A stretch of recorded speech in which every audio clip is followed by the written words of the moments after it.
Ladies and gentlemen, welcome back to RC Pilots Lounge, episode number 94.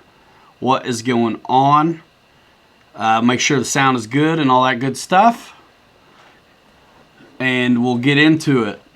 What a week and what a day. There's a lot to talk about coming your way. How's everybody doing? Stephen Neal, what's happening? Wild Bill, Tim Toutant. Can you guys hear me? Josh Weaver, Joe Habib, Wild Bill, George Watts, Jeff in Lower Alabama, Kevin Trappin, Furball, William Mergita, Matthew Shilowski. Did you just join the channel? Welcome. Thank you.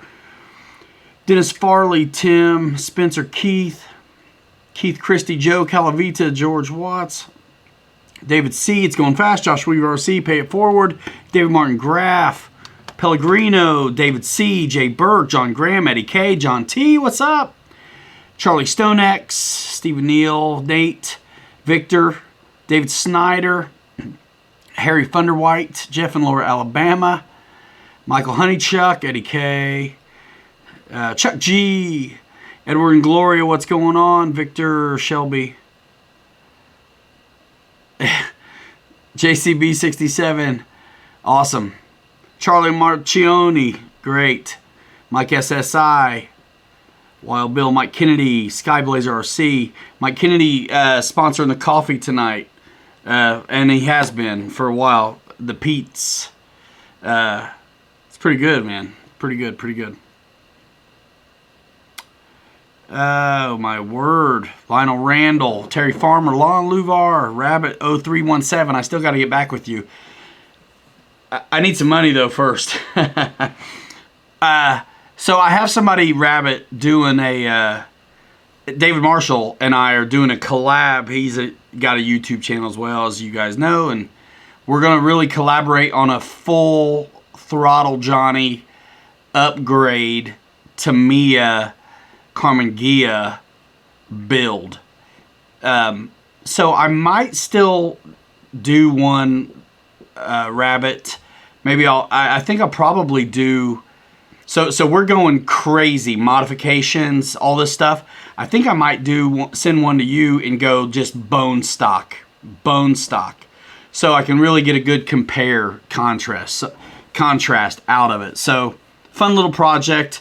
We're going completely smart spectrum with it. Bobby K is at the field right now as we speak, and so is Adam, and I just got home.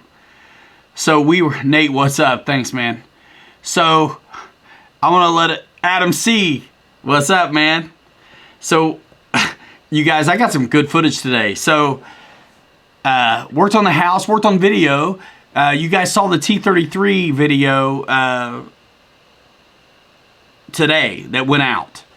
That video is actually on fire right now. It's doing awesome. It's just a couple flights, really just no talking, just kind of ripping it up, doing some, these are like the behind, in a way, behind the scenes where we're doing just like straight up, you know, trying not to talk a whole lot.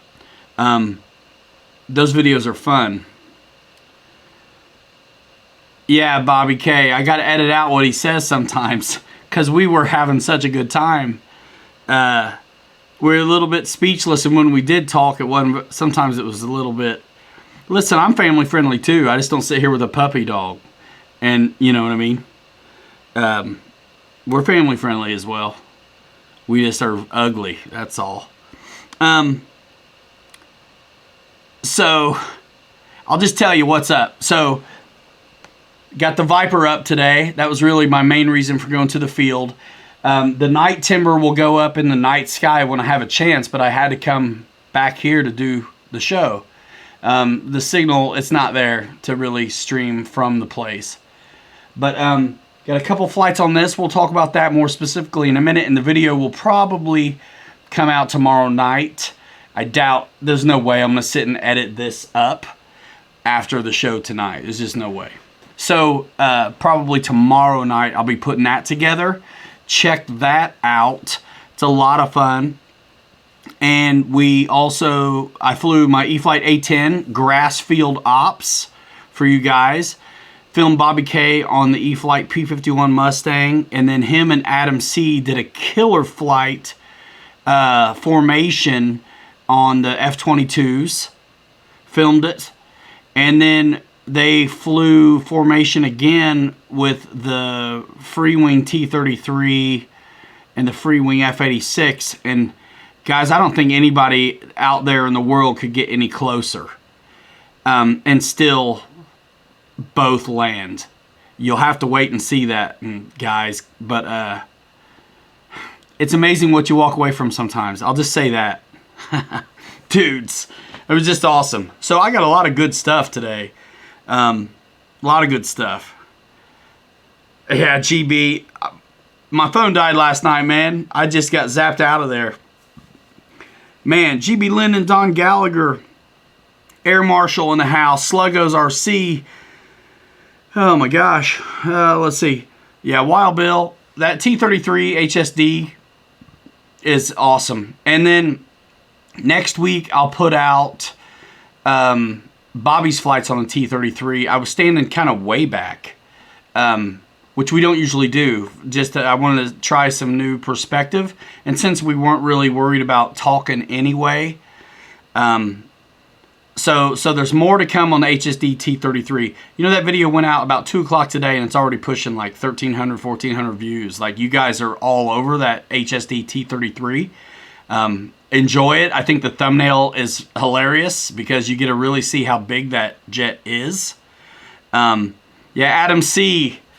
Adam C and Bobby K are the guys that are local to me. Bobby K obviously is filming for me. Adam C is, when there's another pilot involved, it's always Adam C. So yeah, check that out. They fly really, really well together. Roach Coach Helly's in the house. Dakota Sexton. George Watts registered for Jet Jam. I'm waiting for my honorary registration certificate to come in the email. Mike Keller. Honey Chuck. Man, it's a great flying jet. It really is. AJ Hammer 71.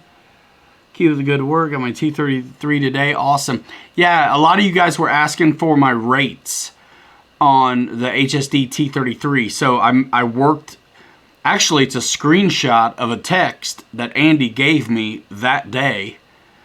And those are the rates I used. I used his high rate and his low rate on the shakedown flights. It's two flights.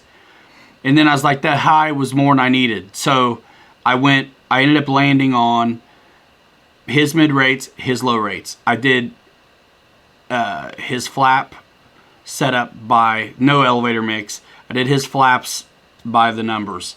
And his call-outs are Spectrum. I'm flying Futaba on that one just for ease of use. The one-wire deal, I couldn't believe it. I used the exact same numbers. I wasn't worried about there being a difference between Spectrum and Futaba. What, one goes to 125, one goes to 150? What? I mean, shouldn't the 100% still be the same? So who knows? Close enough for the girls we go with, you know what I'm saying? So, yeah, so I did the E-Flight A10 off grass. We did a couple flights. It's actually really fun what you're going to see from this Viper. Kevin Trappin, thanks so much, man. 94 in a row. I mean, come on. You know what I mean? Who loves you? Right? I'm going to figure out how to stream from out there because I think we're going to see the numbers go down since it's nice out in the States. Because folks are still out flying, man. I could be flying. I'm going to figure out how to get stream out there or something because yeah, I didn't want to leave. I didn't want to leave. Jonathan Savage, yeah, I flew the 64mm EDF F-22, made the video of it for Motion a long time ago. It's nice. Guys, so look, let's talk about it. So, let's just say there's just a little tiny bit of black right here on these skids, right there. Right there, right there, right there. This thing was awesome.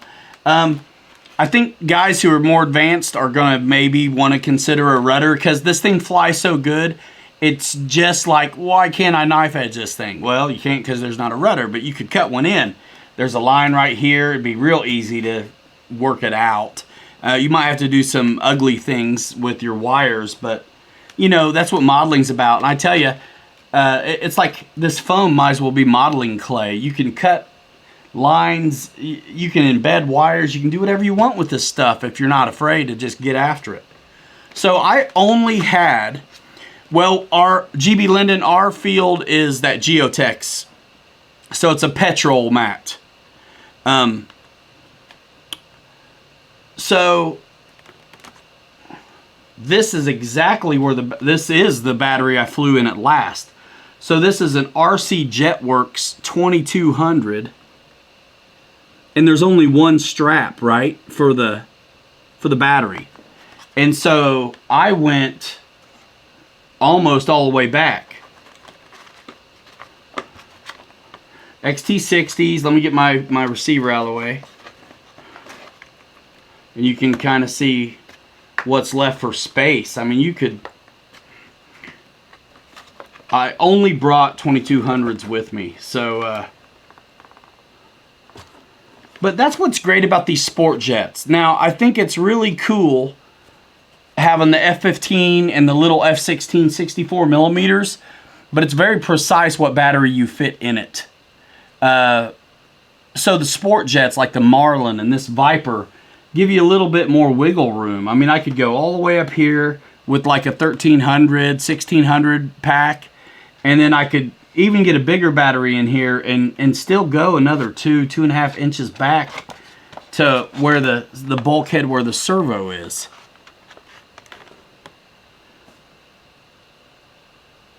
So guys, Dave's RC he may have some of the first flights on one of these. Check out Dave's RC, guys, because he's got 3 or 4 or 5 flights up already on the little Arrows Viper, available at Hobby Zone. I put the link in the description to the website where you get these in this video here. Also, just go to pilotryanmedia.com anytime and click Hobby Zone. By the way, those of you who are familiar with the website, I got it revamped yesterday a little bit. Worked with my web designer, Wendell Farley, and dialed in some things. So there, I know I had previously, before I had my relationship with Horizon in full swing, I had eFlight and FMS icons clickable, took you to Hobby Zone. Well, that was great at the time, but eFlight and FMS, they weren't always carrying everything they offer at Hobby Zone. So there's certain planes they couldn't really carry due to the margins and things. So now when you click eFlight and FMS, it takes you to those pages at the Horizon website, which is better. China, yeah, they did 4S. That's what I heard too. I did not fly this on 4S, and I'm not going to. Because responsibility. But, by the way, I mean, you know, you guys can pioneer all you want, and you also can void your warranty if you'd like when you do things like that. But this thing looks really cool. It flies really nice. You'll see for yourself. Watch Dave's videos. My videos are coming out probably tomorrow night. I got 2 flights. I'll tell you what, this thing is so gentle. So 2200, you saw where I put it. I'm balanced like right where you think it'd be in the fat of the wing, you know, like right on the wire channel basically. Feels really good there. And I did just my default on hand launchers is just a little bit of up. So it's like 2 millimeters, if that. Let's see, get a good look at this. Can you, let me see. Everything's backwards when you do this. It's hard to tell because of the plane behind it. Let me see. Very little, like 2 millimeters, if that, up elevator trim at neutral. this thing flew out of my hand so well. I actually had it was a great hand launch, but I kept flipping switches. I throw right-handed, so I don't do that underhanded business. I throw right-handed, I throw hard, and then I hop on, for the yank and bank, the elevator and the ailerons. It was a good couple seconds.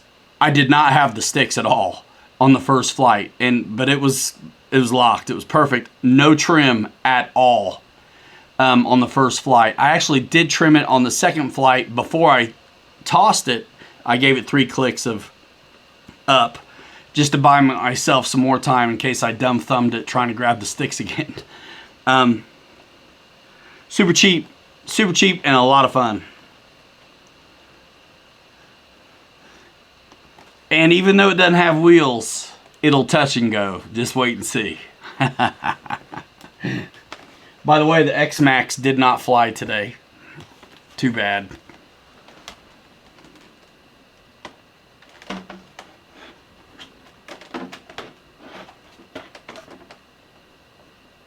Yeah, a lot of fun. A lot of fun today. Yeah, easy hand launch. I mean, really nice. I mean, 50 millimeter fan on 3S. It's just what you'd expect it to be. Nice and easy. Jonathan Savage, you want advice on what?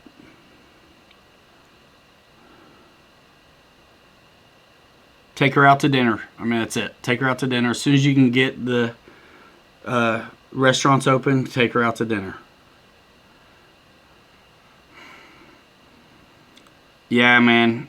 I mean, it's a good jet. I don't know where you're at in your journey. Raymond Molina, the X-Max, we'll save it. I'm gonna do. I actually already did one side of the truck upgraded to RPM arms and a big beefier C-hub on the rear with bigger bearings and stuff. So I'm gonna save the X-Max video for. I've already filmed driving it and jumping and all kinds of stuff. But I'm gonna dig deeper with that. I wish I had the time. I kind of want to do. I'd like to do some of my wrenching via live stream, to be honest with you, so I don't have to edit it later, right? Like, just be really laser focused. All right, upgrades on the X-Max, upgrades on this, upgrades on that, and be very specific. George Watts, thanks so much, man. Silver Rhino, are you dating the co-pilot? What do you mean?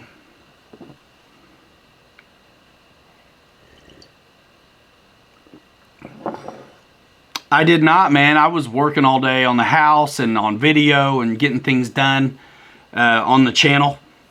And then boogied out to the field to get this Viper done because I'll have my hands on something else new this week. Got the 91st and got the 64 to learn. What other planes are you flying first? Riff Raff, got your electronics installed in your Komodo double cab. Sweet. I tell you what, I've already hogged out my big F-22 and fit one of the 90mm FMS plastic shrouded units in there. I'm thinking about going 8S with that new FMS unit since I've already hogged it out and everything. The F-22 is big enough to really carry the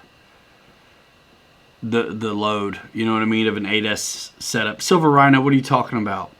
It's who partners?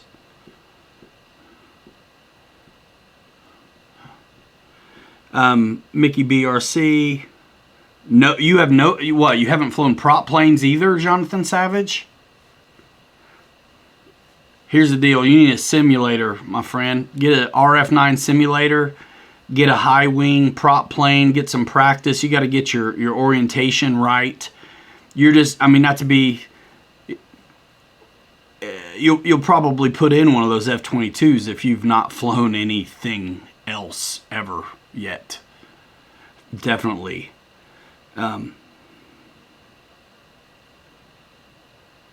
Dave's RC, yeah, man. How's that zero going? Chuck G, you got your Redcat. What'd you get? What's the Camo X4? Is that a crawler too? First time, yeah. Jonathan Savage, definitely think about getting a simulator. Also, really, you need some stick time on a high wing prop job before you get going on that jet. Great jet, but they're flat. It's really easy to get one of those too slow if you don't know what you're doing or what you're looking out for. Kind of discerning the flight character of these planes is it's kind of like another language. So there's things that give you an indication you're going to be in trouble. But if you don't know that language yet, you're definitely just going to wreck it. Yeah, man. Rock Racer. Cool.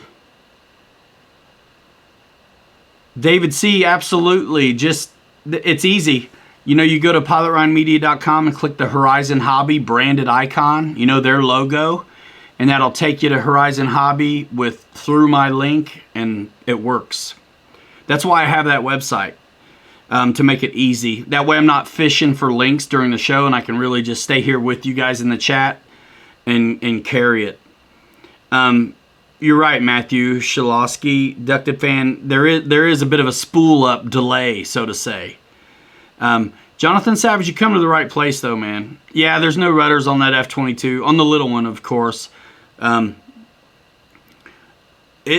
you see the videos at Motion? It might still be me flying them. We did the little one, and we didn't do the big one there, but we did do the big 90mm F-22 on this channel, a few videos. Yeah, David C., no, thank you, man, because every time you guys make, it doesn't cost anything to give me the click, right? To go through, let me drive the traffic. It's amazing because it builds data that keeps these companies working with us over here, and also earns us small commissions, which is just fantastic. I mean, it's a dream come true. I've been at this a long time, and I've sold a lot of planes for a lot of people, and it's really cool to get in on that. Great question, Gypsy. I've been asking myself the same thing. You know, they've tried to send me that FMS Jeep Rock Hobby Crawler, MB Scaler. They've tried to send it like 4 times at least. And a lot of samples are being held up. I mean, just for example, before this COVID business, I would have had this weeks before it was in stock on the shelves. You guys all are getting them when I'm getting them on this one.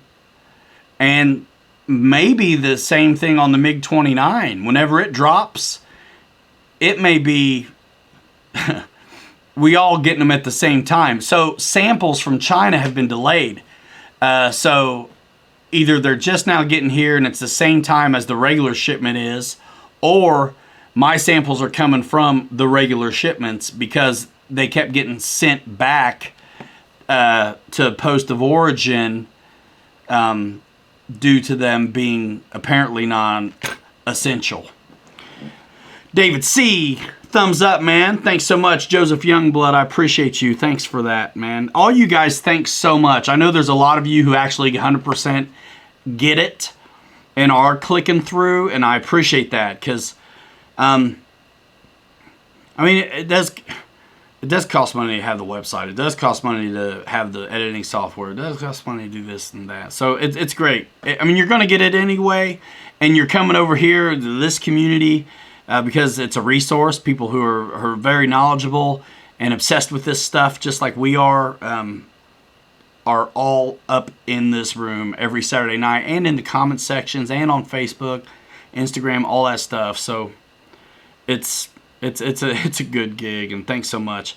Spencer, you just got your stuff to ship from Teespring. That's cool. I'm waiting on my coffee mugs to get here. Yeah, Airhammer, absolutely holding things up for sure. Shelby Sealback, they cracked open one of the samples on the MiG-29, and they say it's even better than they thought it was going to be.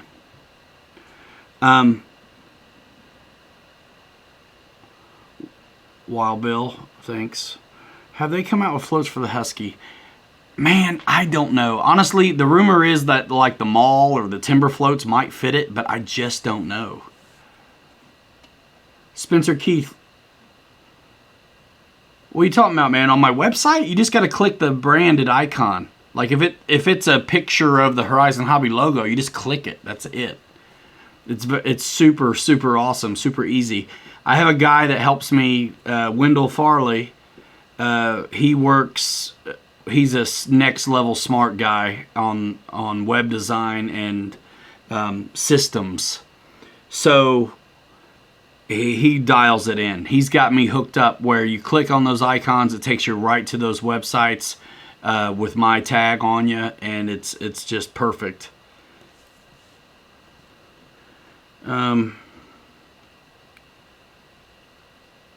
Let's see. How is the FMS PC-21? I haven't flown it yet, but I am very rarely disappointed by FMS products. So I think if you like a PC-21, it's probably your only choice. And being FMS, I would be all over it.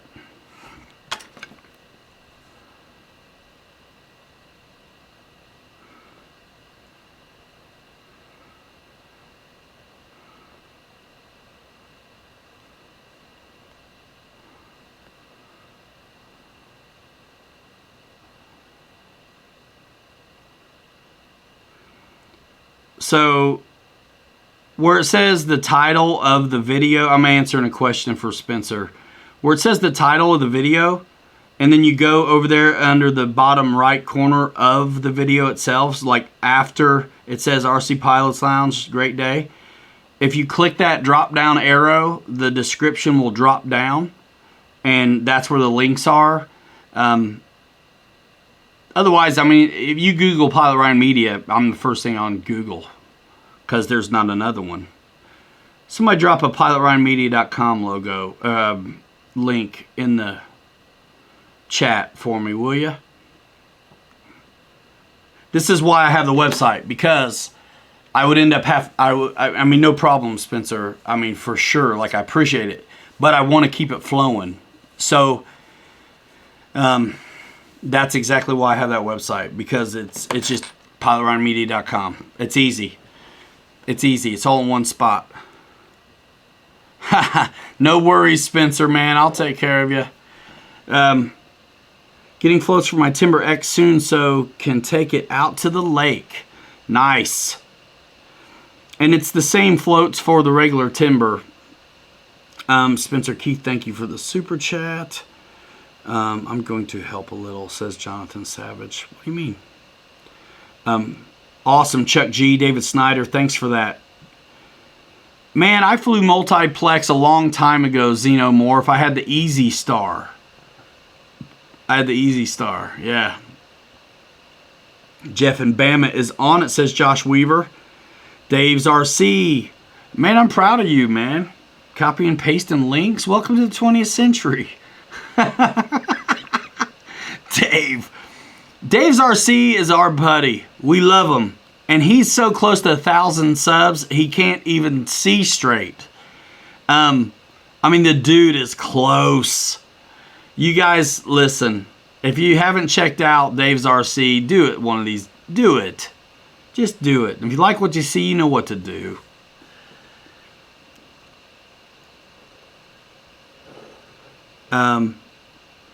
Xenomorph, I can't decipher what you say in there.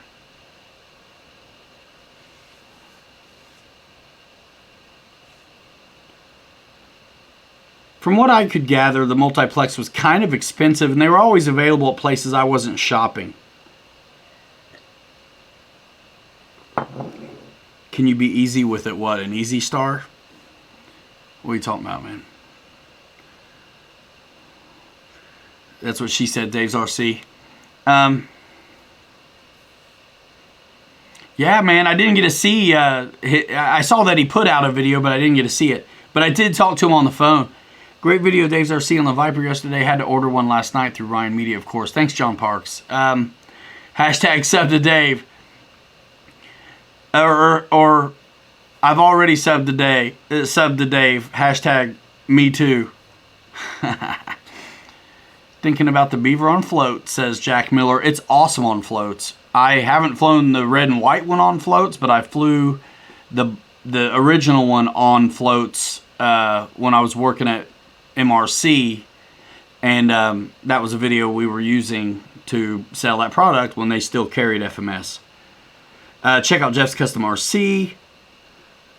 Guys, you close to 1,000, Jeff?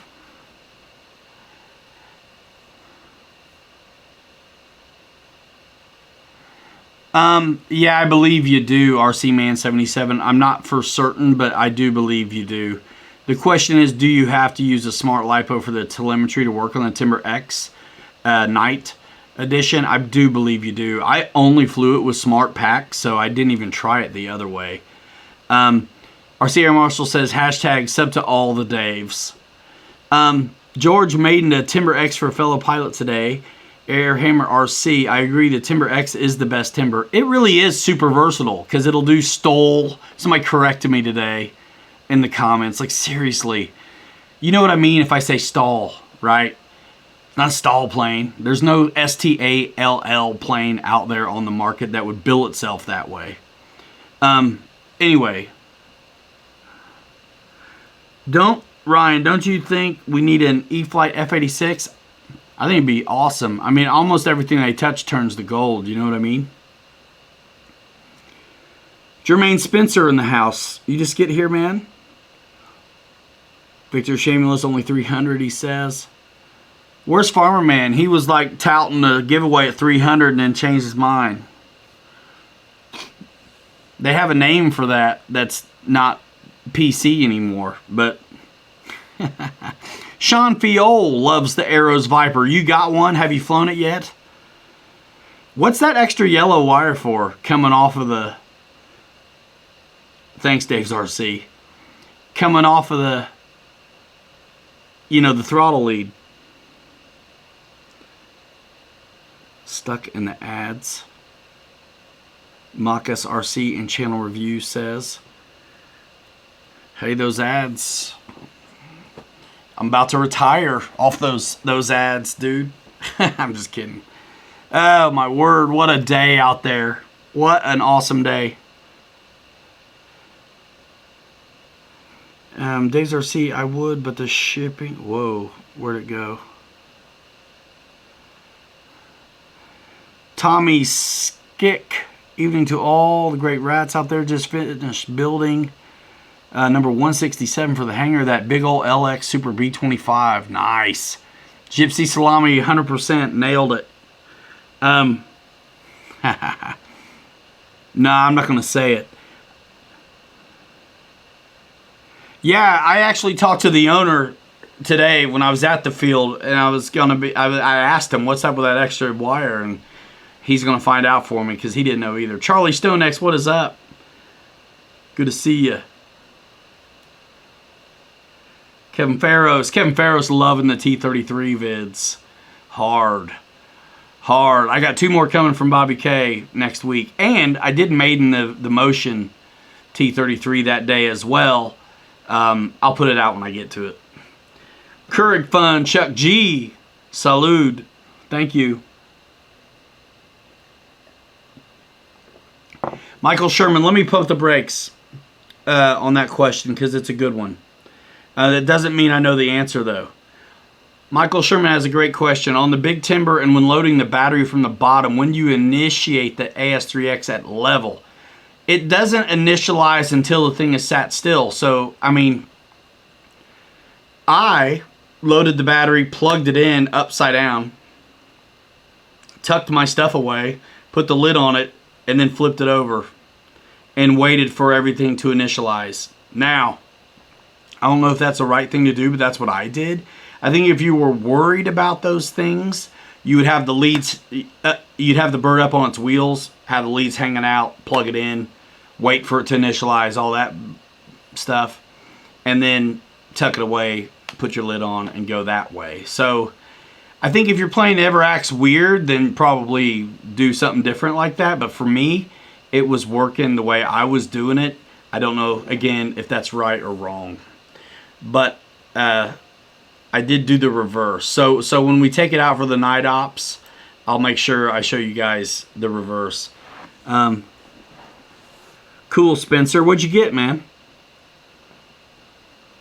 Let's see what I miss. Hey, Dad.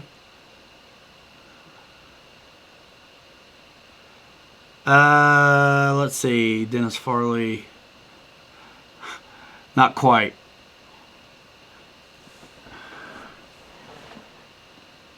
To the left of the Bigfoot,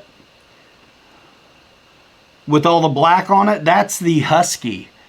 That's a big 1800 millimeter 4S airplane that we've got videos on right here on the channel. It's available at Hobby Zone as well for a steal. I think it's $259 with a $30 off coupon, which is just nuts. So check it out. Kevin Trappin says, shout out third time to Rob Riff Raffs RC. What do you mean? Am I missing something? The Viper Mystery Wire. Yeah. Sean Fiol, I flew on this channel. I got stick time on the HSD Super Viper turbine version in Texas. Deuce says, hey, you ever invite Derek to Ryan's channel? He's close to 1,000 subs. Like his stuff too. Who's Derek? Everybody's welcome though. You do not need a smart pack to get telemetry from the Night Timber X. You do lose a few telemetry metrics. You won't get individual cell voltages, battery imbalance reading, or pack temperatures. Okay, cool. Those T33 vids make my T33 less fun to fly. What, the little one? Yeah. I sold the little one already. I'm done because I'm ruined. I got the big dog. I really don't want to get rid of it, but it's like I won't fly it, so it's gone. While it's still in good shape, it's gone. Our buddy Adam C wants it. Exactly, Jeff in Lower Alabama. That's what I was figuring. Because, listen, they're really good at making it beginner-proof in a way, right? So they're not going to have it be really weird. With the upside down and right side up. Let's see. I'm going to catch up on the chat and probably miss a bunch of stuff. Oh, my word. Yeah, whoever's into that Husky, click Hobby Zone right here at pilotryanmedia.com.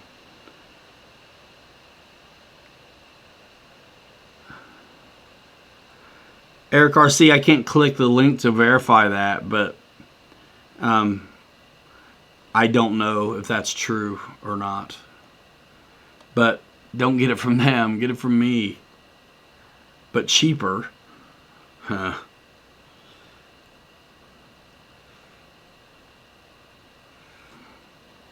Yo, if you're learning how to fly, Jonathan Savage, that shape. I mean, the 64 millimeters better one to pile up than the 90. If you're asking me that. But I really, the F-22 is a great flying plane, but it is not a great first flying plane. If you were coming from a load of propeller experience, you knew how to discern what was going on, I would say probably okay. But you're talking first plane ever. I'm just like, no. I mean, you got to do what's right for you, but there are better first airplanes and jets than F-22. It's a great bird. I mean, don't get me wrong. It's just not. I can't feel good about recommending it to no stick time. I just can't. Oh, Ryan, the Zero is coming along nicely. Looks amazing, bro. Such a pretty plane, man. You're right. I'll take the Husky for Jermaine Spencer. Autograph it. Cool. Machus RC and channel reviews. Somebody else might know the answer to this right off. E-Flight F-16 flaperons possible with stock bind and fly receiver. You'll probably have to separate the channels if there's enough channels and your radio can do it. Usually with flaperons, you have to split up the ailerons. One goes to aileron, one goes to aux, whatever, and then you got to mix them. So as long as you have the channels and you're willing to do the work, I think it's probably doable. What are we saying, please? Yeah, apprentice or mini apprentice, best beginner planes. Nice. Yeah, I know Derek. Coach Derek Aquino. Yeah, he comes in here sometimes, doesn't he?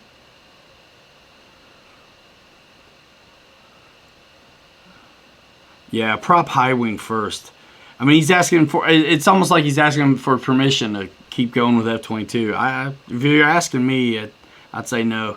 Real Flight 9 simulator, practice, then get an easy flying high wing that you can practice with and beat around on. Gypsy Salami's right too. Hobby Zone Aero Scout, good first plane because you've got the prop in the back. You're not going to break it up. Copters, crawlers, and planes. I think I missed it, but I think you super chatted. Thank you so much. Isaac's looking forward to the smaller scale T-33 vids. Wait till you see the T-33 and F-86 vids from Adam C. and Bobby K. I filmed today. The closest formation flying you've ever seen. I'll tell you that.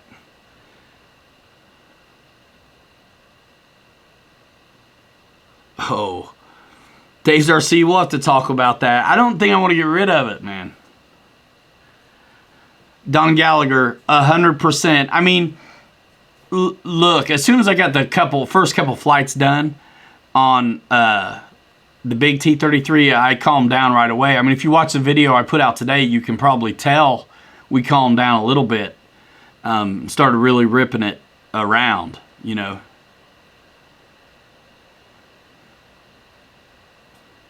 Yeah, Jonathan, I think it's good advice. I think most folks would agree with me. Apprentice all day long, man. Air tractor on safe would be an easy flyer. I still think the guy, anybody new who has no stick time at all, is gonna do better. Now listen, people told me this too, and I got a P-47. So I mean, some folks just aren't gonna listen, and they're gonna learn the hard way, and that's all right. But just like I'm not flying this thing on 4S because it's not responsible, I'm not gonna. I think really a high wing, some sort of high wing trainer is the way to go. And if you get something with the progressive safe modes, get yourself off a beginner as soon as possible. Dude, Kevin, those flights were so much fun. And then Bobby K's flights are coming out next week. Yeah. Man, a lot of guys are doing giveaways, Eric RC. We did a bunch of them over here the other day, and it'll probably be whenever a company wants to do one again over here, I may do one. They're kind of not my favorite. If I do one, it's gonna be tight, Hangar Rat Posse or members only or something, because seriously, pushing 600 people last time was crazy. It was nuts. Yeah, copters, crawlers, and planes. GB Linden actually sent me a screenshot of my face holding an F-18 or something, and the scam channel was calling it an F-14. And they're selling these, like, they'll show a turbine, they'll show a foamy, they'll show this, they'll show that. They'll call it an F-14, make it sound like it's $20, and then steal whoever has ranking videos on YouTube or Google to use. It's bullshit. Sorry. I just went unfamily friendly. But it's like, what are you going to do about it? Am I going to spend my life like chasing these turkeys down? They stole me and Mike's F-16 video also, in-air shots and things like that from the Motion channel. Those are their videos. So, I mean, they're not mine, or I'd have took them. So those Motion videos, they're theirs. And if they're being stolen, then it's on them to chase it down. You know what I mean? And if they do steal videos from me on my channel, this one, I don't have time to chase them down. It's crazy. They do it to... There's a lot of us in here that have been ripped off like that. Pilot Robert, Captain Blosh, GB Linden, myself. Oh, man. Dave's RC, take care, dude. Guys, check out Dave's RC. He's getting out of here. May you have some great rest. And, man, enjoy that Viper. And hopefully you wake up to 1,000. Check out Dave's RC. Show him some love, man. He's a great guy, and he served his country as well. We like that. Bigger watermarks. They'll just figure out a way around it. Yeah, well, don't even come to the Zoom session. I'll make your ears turn on fire.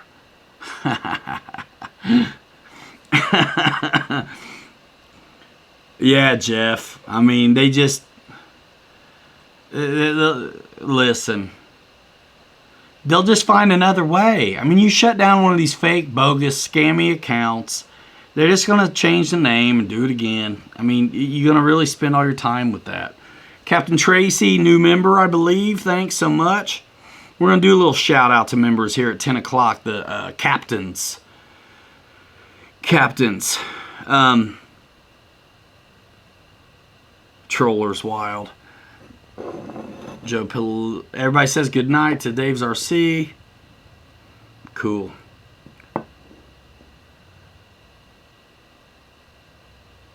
John T never used a sim or AS3X or safe or any of that. Bought a Bixler and got my head around orientation, etc.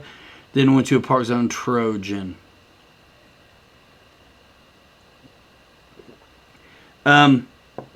A lot of us learned before AS3X. I think it's funny too. You'll hear a lot of guys talk about, I learned by myself. A lot of us learned by ourselves. I think I answered that question. G. Grolin, what do I think about the F-16 that MG store is advertising? I mean, it's a free-wing F-16, so go watch the Motion RC videos. You can see the legit full video that's really good that me and Captain Mike made for them that has a gazillion views on it. Go watch the real video, the free-wing 90mm F-16 on the Motion RC YouTube channel. That's the F-16 you're talking about, and it's not $20, it's like $500. But if you can get one for $20, I mean, by all means, air hogs. It'll be air hogs. My first EDF was a T-45, and that put me at the edge of my seat. Someone who used to work for Motion got me into it, loved it. Nice. Yeah, there's... you can't sell these planes for $20. The Night Timber X, do I think it's good for beginners? It's a little too sporty, maybe. I think it's doable, but I think there's better choices. I think there's better choices. Yeah, Gypsy, I see you.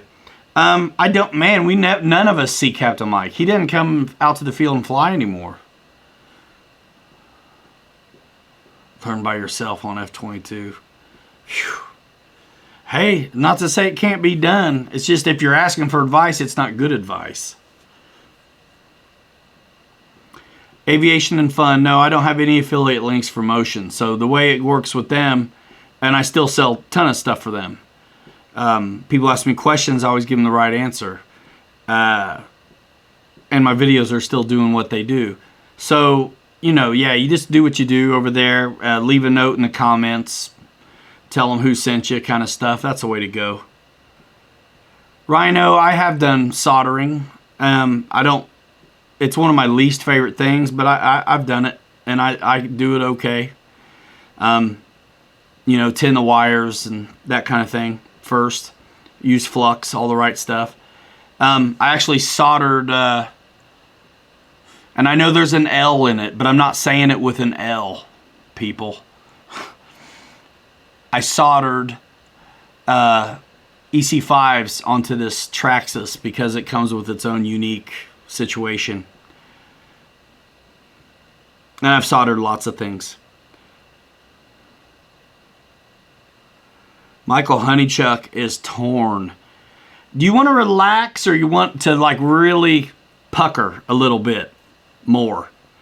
I mean, there's something very special about that big T-33. I mean, there's just no doubt. I mean, the F-16 is awesome as well. Gav Street, what's up?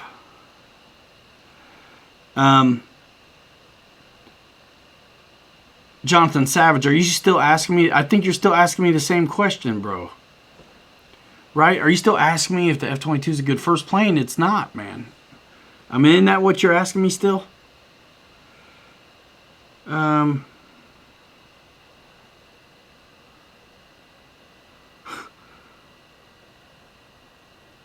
Yeah, man, that dead horse, that poor dead horse, we keep beating it. We keep beating it.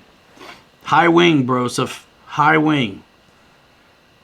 John T, knock it off. You don't say the L. Aluminium. You know, that's wrong, but no one beats you guys up over it.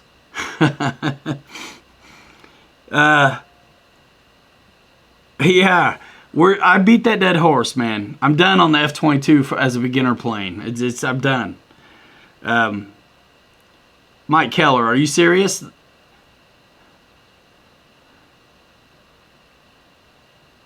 You some kind of masochist. I mean, the XK520 is kind of cool. It's like a gimmicky thing, right? I mean, it'll fly, it'll hover, and you can flip a switch and it'll fly like kind of like a plane. But I wouldn't say it's a good first thing. I mean, that's kind of, it depends what you want. You know, you want like, I think there's like planes and jets, and then I think there's kind of like toy grade stuff. Kind of droney, kind of quaddy, kind of Banggoodish, kind of cheaper. I would never in a million years think to recommend a 520 for a first plane though. Now somebody who wants like a toyish thing that can do both, that's probably one of the best choices. Let's see, so I love the smart batteries. In debt to RC, Joe B. I love them. I use them in my surface vehicles. They're sandwiched between like some aluminum plates, so even when I don't use the hard case smart batteries, I can beat the crap out of them in my service vehicles, my surface vehicles. Because of those aluminum plates. Now, I have driven and bashed real hard on batteries that aren't smart, and they are all out of shape, scary, crooked, twisted, beat up. Guys, I bash them. Just wait till I really put out the videos. I mean, nothing's in stock now on most of these vehicles anyway, so I'm kind of waiting. But Dennis, poor dead horse. So yeah, high grade toy for sure.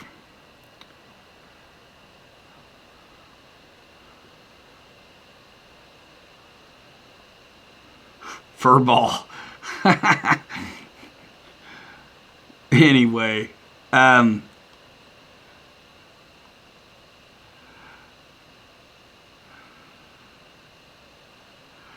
Rabbit's got it. Buy an E-Flight or build a flight test foam.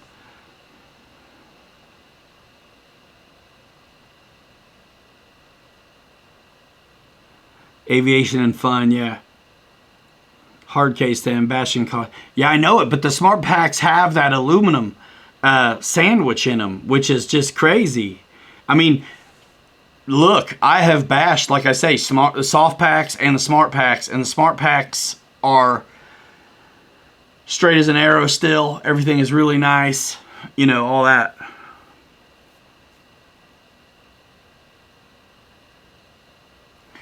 Yeah, the Havoc jet is a very snappy jet. I mean, even guys with experience can put those in, right, dudes? What do we... Hey, come on, easy on the chat, y'all. First plane, E-Flight Valiant was safe. Airhammer RC. As that says...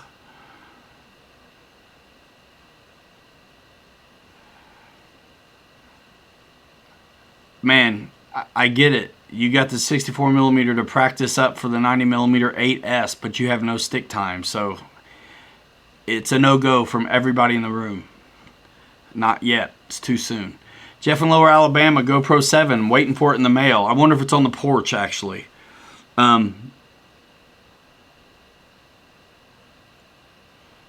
Jeremy Diamond, yep, does it all. I think there is one. Hey, Furball, I was going to suggest that he send me money and I would send him one of my crash planes. Yeah, trying to learn, I get it, man. And you're at a place with some mad authority. And you're asking for advice and we're giving it, and it seems like you're not taking it. So when you fly that F-22 as your first deal, the guys say they want you to video it so they can watch the crash. All right? It was the electronics. Captain Tracy knows what's up. Joseph Youngblood, my first plane, Hobby Zone Super Cub 3-channel LP. That was a while back. Yeah, the Mini E-Flight Apprentice is a great first plane, ready to fly for like $250. Raymond Molina, that's just a body shell for the Notorious. See the blue truck on the ground? It's the same body, but one's black.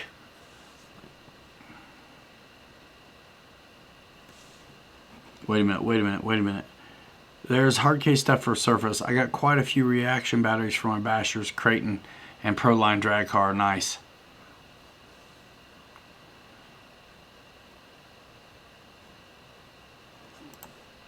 Yeah, I'm starting to fly. Thanks, Josh Weaver. Yeah, I mean, there's a lot of great beginner planes out there. You know what I mean? There really is. It really depends on if you want the helps or not. And also, if you don't have any gear yet, it's kind of nice to get bind and fly stuff that's got everything. And the Apprentice, the Mini Apprentice is probably the big Apprentice as well, will come with a battery. So these are a couple of my hard case packs. They've only ran one time. These are in I run in the X-Max. And I also run two 5500 Roaring Tops in there, and I've ran two of the 5000 Admirals in there as well. And that X-Max is a neat truck. But I love all my trucks. I got a new Redcat. Well, it's just a new body shell. It's my old Redcat, but it's a new body shell right here on the floor. I'm getting ready to do... Guys, I got so many videos I want to do. I got so many that I've filmed already and I need to edit. I got so many I want to make. And then, thank goodness, completely blessed. New projects all the time, like on the way. Fred Barron, dude. Here's more for 94. Fred Barron, thanks so much, man. We love you in the community. Thank you so much. Pilot Brett. And are you a new member? What did I just see there? What happened? Somebody just joined? Thank you. Pilot Brett and Pilot Anthony, E-Flight F4 or the E-Flight F18. What kind of surface are you flying off of? What kind of experience do you have? Go. I'm going to kind of slow down the chat a little bit.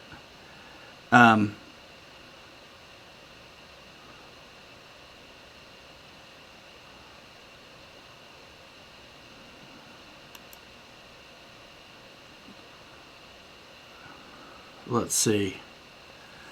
Dennis Farley driving his Lozy Rock Ray. Sweet. Are you running two 4S batteries on the X-Max? Yes, Michael Sherman. Absolutely. Yes. What's cool, and I'm going to do a video on it, I love RPM arms. I get them to upgrade all my armas when the regular stock arms break. Nothing against the stock arms, but I'm hard on the stuff. They don't call them bashers for nothing. You need to bash them. You don't want to see me do a speed run on a basher. You want to see what it'll take. So that's what I'm doing. I got a GoPro for my head. I've been bashing them. But when I do fix them, I try to replace the A-arms and stuff with RPM arms. Well, guess who sells RPM arms? I didn't know it. Horizon.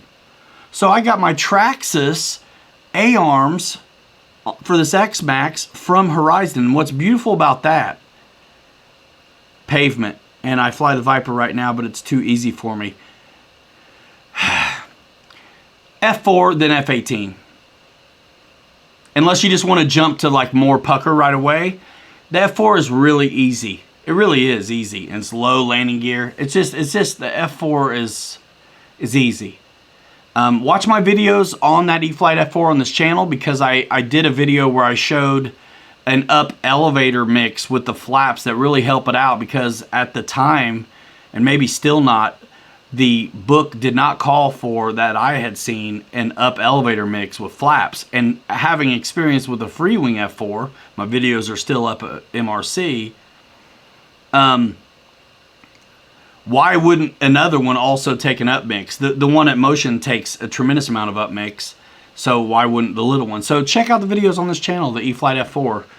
See what you think. We've done the F18 as well, but I think it's a little bit easier to handle. It's a little bit lighter on the wing with the F4 from E-flite. So yeah, Traxxas A-arms are specific left and right if you break them and you go for replacements. Beautiful that the RPM replacements, however, are universal. It doesn't matter which corner of the truck, left or right, it doesn't matter. They're congruent all the way around. So let's say I buy stock replacements Traxxas style. I need a couple rights, I need a couple lefts. Well, let's say I just keep breaking the right side. So I still got two sets of arms I can't use, but I got to buy some rights and wait for them. Guys, when I break these, I fix them as soon as I can. I can't stand to have them sitting there broken. I have a whole wall of spare. Look at this. Hold on. Look at this pegboard. That's some of them, and there's more on my table and stuff, but yeah. So it was cool to find out that Horizon had RPM arms. I bought the RPM upgraded carrier hubs that take the a bigger bearing, and it comes with the inner bearings with the C hubs. Anyway, I'm hard on these things, so I want to keep them running, keep them tough. And when I replace stuff, I go RPM. Now, there's one thing I did notice, and I filmed it. It's gonna be in a video. When I first put the RPM arms on the X-Max, just the front right side, I won't change good stuff till it breaks. I don't mind to run RPM on half of it, and I really don't care, because I'm gonna break them eventually anyway. But the bottom,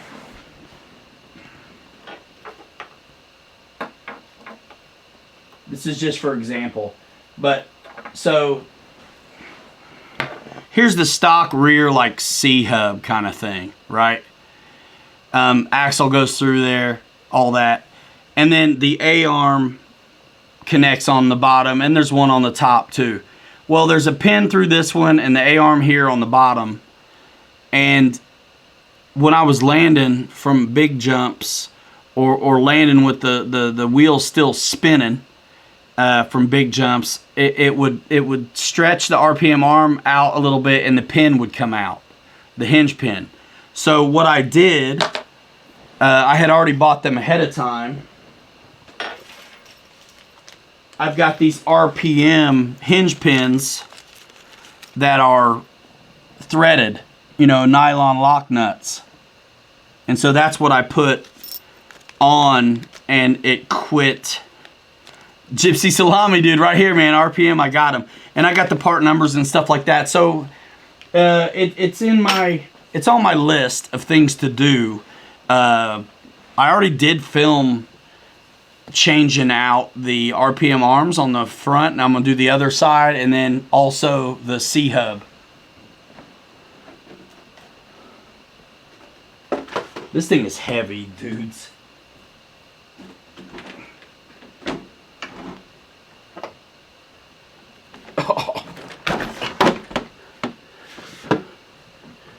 I don't know if you can see it or not. Probably not. But there's RPM arms up on this side. And I put, you can't see it because of the tire, but I put the, look at this. So awesome. And I put the, so I did the big bolt hinge pin and stuff like that. So yeah, man. Yeah, you know, the push-ins are fine till they're not. Once they're not, it's no good. Yeah, the Creighton is heavier. I don't have one yet, but I probably will end up with the 8S Creighton eventually. I love my 6S Creighton the most. I really enjoy the 4S Creighton, but the 6S Creighton is kind of special. The Outcast is great, short wheelbase, but the Creighton is just locked in. You know, it's just locked in. The control is amazing in the air. Everything's just right. I'm not going back to the F-22. Hangar 51 in the house. What is up, man? So if you guys like the idea, listen, some of you guys don't care about surface at all. That's totally cool. That's totally cool. Don't worry. Don't get mad. I'm going to do some surface. It's all right. I'm having some fun with hobbies. Over here at Pilot Ryan Media, we take having fun seriously. I should put it on a shirt. You know, it's so funny. Everybody's got their own thing, right? So Bobby says, rolling, rolling, you know, instead of sticking. I'm glad he doesn't say sticking monkey pants. That's Mike's deal. Michael Sherman says the Traxxas LED kit for the X-Max is really awesome. You should send me a link in Messenger. I need to get a light kit for the Redcat as well because it's super dope. It is 1/5 Chuck G, if I remember right. 8S Bad Mama Jamma. Mr. T1035, I think the F-22 is a great first 8S jet. Rabbit, yes, I know that. I have vented tires before. Yeah, because they have holes on the inside of the hubs, but that doesn't let the centrifugal force get the water out. I noticed that because I started doing bashers in the winter. And so they were getting muddy and snowy and I had to clean them up. And I would get water in the wheels before I knew what I was doing. And so then I'm like trying backflips and stuff. And it's like, man, way out of balance. Sounds just awful. And I watched Rich Duper Bash on YouTube. Awesome guy, great basher, upgrade beast. I mean, the dude is I got some favorites on YouTube for surface, and some of them pop in every now and then, which is really cool. But he was venting tires, and I asked him a question on YouTube, and he answered me. And so, yep. One hole opposite the other hole, actually adjacent to the holes inside the rims, and it spins all the water and junk out, and my wheels run in balance now. So if you're going to wash your truck, you better vent the tires or plug up those other holes because you're going to get stuff in them. Adam C says, talking about F-22s, he thinks that everybody should fly them 6 feet apart, 6 inches apart. Dude, Mr. T1035, I was talking about that with Adam C tonight. I wanted to try that new FMS 8S power system in my F-22 because I've already hogged out. I have an FMS 90 in my F-22 now anyway. So if dimensionally the shrouds are the same, which they probably are, I think the F-22 is big enough. There's enough wing area that you can go 8S without feeling like you're suffering a huge weight penalty. Don Gallagher, thank you so much for that super chat. Thank you everybody for those. That is really, really great. So yeah, man, because I've already hogged out the F-22 for the plastic shroud from FMS, I think having an 8S in there will be fantastic. But before I bother them for that 8S unit, I'm still waiting on new samples and that rock crawler Jeep And I have some EDFs that I have received from FMS that I'm going to upgrade. I'm going to put the higher KV 70mm in-runners in the SU30 and see what it'll do. And then I'm going to take those SU30 EDFs and put them in my Gloucester Meteor and make it 6S and show you guys what's up.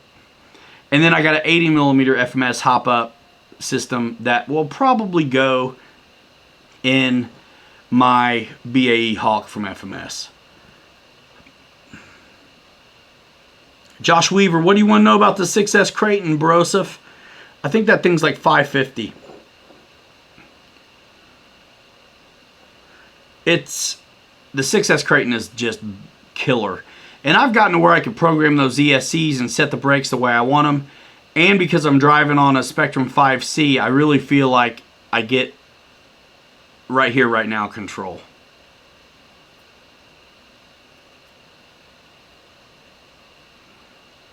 Nice, Mr. T. Wait a minute. Rabbit says his buddy Jason is the founder of Raw Speed. They make tires and bodies for the racing cars. I need some drift tires for outside, not inside, for that Tamiya Carmen Gia. Thank you, Michael Sherman. What a great time. You guys are a great time. I can't even believe that we're able to carry a show. Tim Touton, thanks so much, man. I can't believe we're able to carry a show about 175 deep. Christopher Morgan, I gave it to Captain Mike and he fixed it.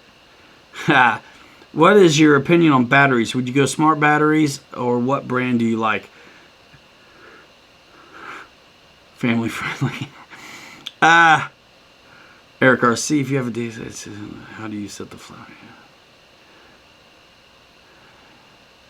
Oh man, I probably will not be. I mean, I'm sorry, dude, but I probably will not be getting back to you on how to program a lemon. I just won't. Chuck G, thanks, man. My gosh, you guys are amazing. So Joe Pellegrino. Listen, I've had great... I know guys like HRBs. That's cool. I don't push them. They're available on Amazon. I have an Amazon store, but I don't push them. I'm liking smart batteries. I've had pretty good luck for a long time on Admirals. I was there 5 years. I put those batteries through hell. Roaring Tops have been great for me. RC Jetworks batteries have been great for me. I really haven't flown any others. Or driven any others. So yeah, I'm doing smart batteries. I'm doing, I still have Admirals, RC Jetworks, Roaring Tops. That's where I'm at. Every now and then I fly an HRB because Bobby's got them. But I don't get them.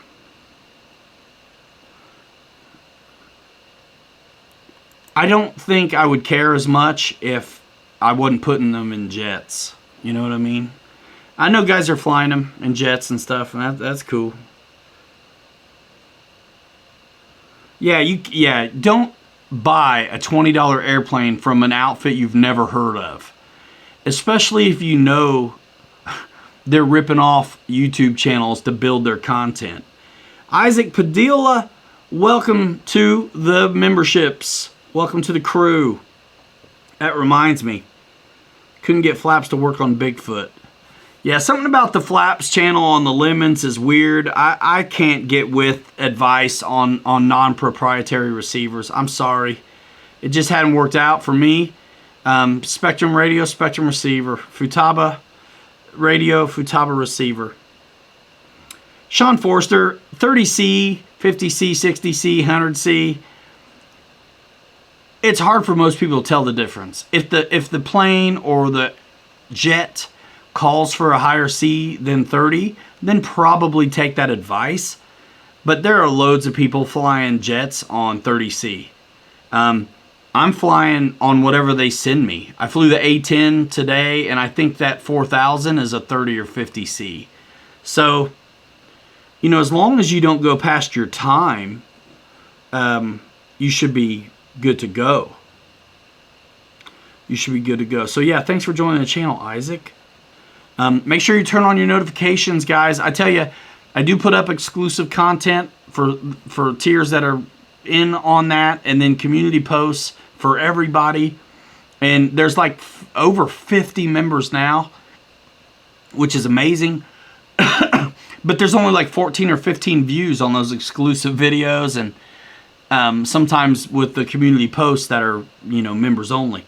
So turn on notifications so you don't miss that stuff. The flap setup is in the transmitter, but you still have to have them plugged into the right channel. And lemons are different than admirals, so I cannot speak on how to set them up. There's something about that channel. It's unique to lemons. And then they changed that when they updated and changed the firmware to make those lemons admirals. So I'm not the one. I'm not the one. Let's see. Moving down.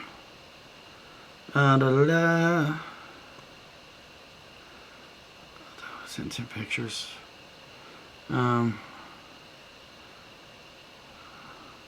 Yeah, if somebody can answer Thomas Stedding on that question, man, that'd be great.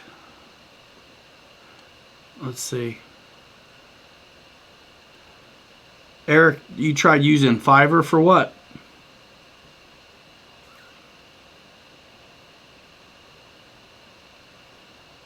Yeah, when they work, guys. But when you have a crash, you don't know why is it? Why is it? And when you crash on a maiden, you already didn't know the plane, so you think it's you. Maybe it's not you. Maybe it's not you. All I can speak from is my experience, and I am not going to be... I'm going to stick with proprietary equipment. Now, it doesn't mean always. Most of the time, yes. Anything that requires a flap to elevator mix, I will not be putting a different receiver in it.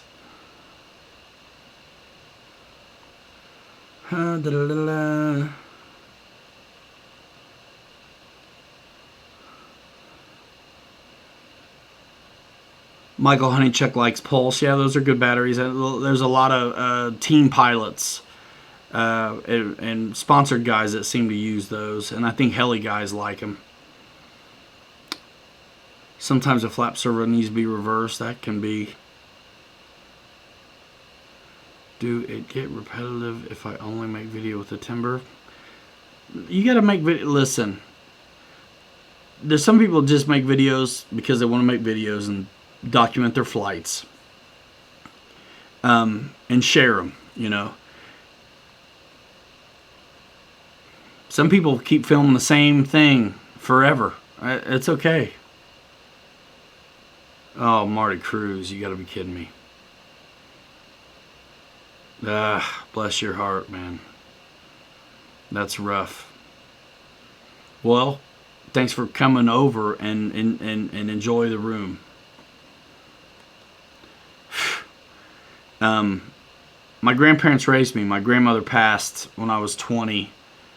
She was my mom to me, and my grandfather passed just like a couple years ago. It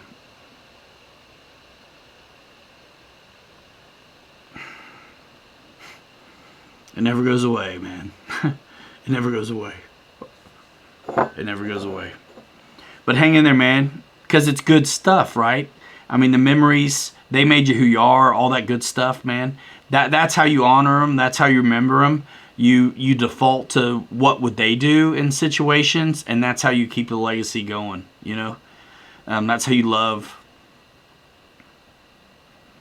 and honor those people.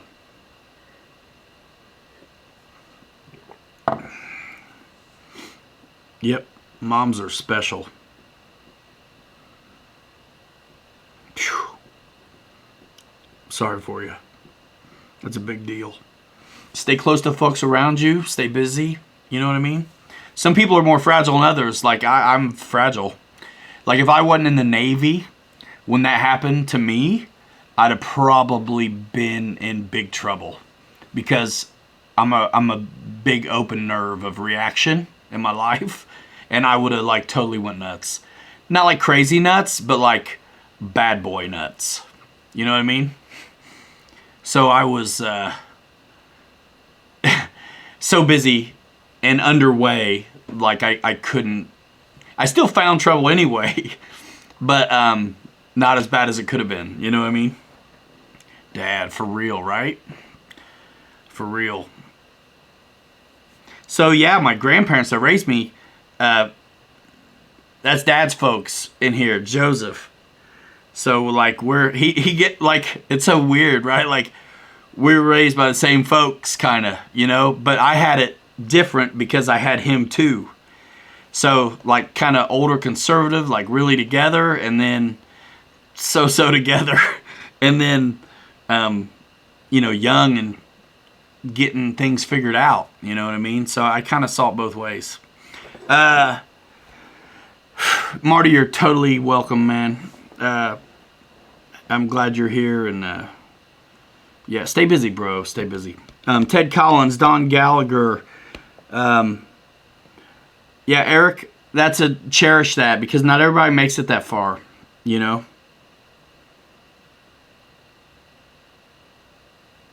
George Watts, yeah, man. These folks make you. I've had luck coordinating the gear to go up when I turn the stabilizer on a Lemon RX. I then use the last available channel for the flaps and set them on 3-position switch with a reduced speed, says Fly Everything. Oh, David, that's rough, man. That's rough. 196. Let's not bring it down too much. We got a lot of new folks probably coming in here. Let's do a little captain's shout out. Dave's RC, Mitchell Farley, Victor Shamulus, Mike Keller, Dave Kowishki, Mickey BRC, George Watts, Mike SSI, Thomas Milano, Mike Kennedy, Spencer Keith, Dennis Farley, and maybe we have some new ones. Who knows? I'll check the list later, but thanks to all of you who have joined the channel. This is a neat thing. It's like Patreon, but it's local. It's right here on the channel where we live. This is the point. Let's keep it here. I think it's just amazing. All right, Marty.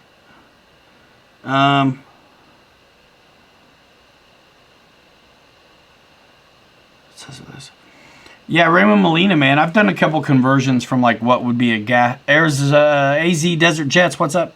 What was that? I'm sorry, I lost it.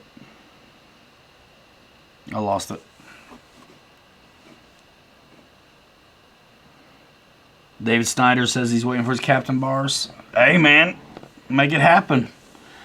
Make it happen. Let's see what I missed some. Yeah, my Havoc.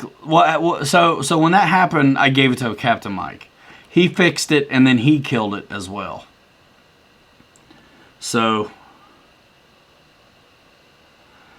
Raven Rock dropped a link to the RC Groups thread all about the lemon. Dad says hit the thumbs up.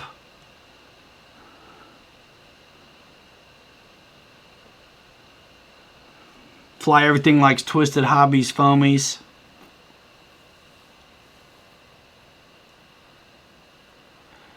Oh, yeah, converting balsa. So I would look at, so I did a couple conversions, and basically I plugged in FMS stuff. I'm like, all right, I need the weight. Let's make it it was a big cadet or something. 80-inch wingspan or something. Trike. I was like, let's make it, I gave it a FMS Corsair power system.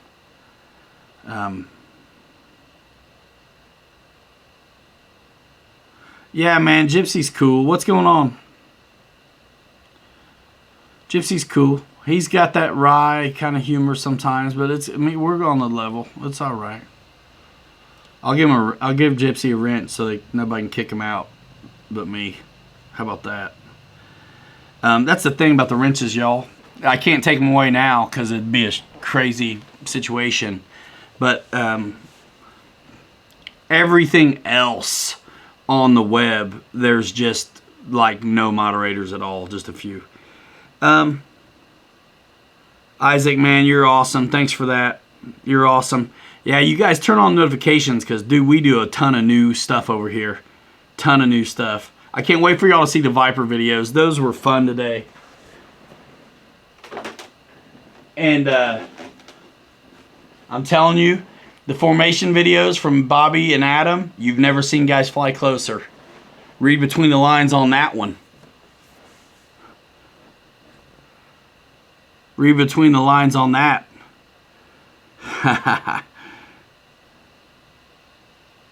I remember Dave Superpowers, Dave Powers, RC Superpowers. Yeah. I think he's probably where Flight Test got their inspiration, to be honest with you. Don Gallagher, no, I don't download planes from the Knife Edge forum. I don't Real Flight 9 very often. I mean, I have it, but I don't Real Flight 9 very often. Yeah, guys, I don't know how many thumbs ups we have, but if there's 190 folks in here, give it a consideration. Yeah, Joe Habib, the Viper was so fun, dude. Like, so fun today. The Viper is what, 119 or something? Man. Bump and go. Dudes, I'm telling you, just turn on the notifications over here so you don't miss it.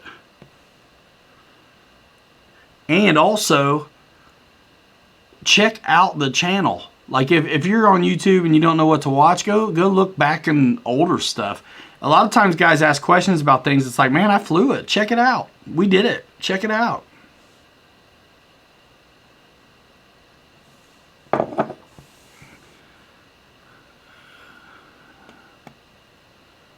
Oh, man. Yeah, dude. Sorry about that, Francis. All right, Gooniac. Get it done, man. Get it done, son. Get it done. Yeah, Youngblood.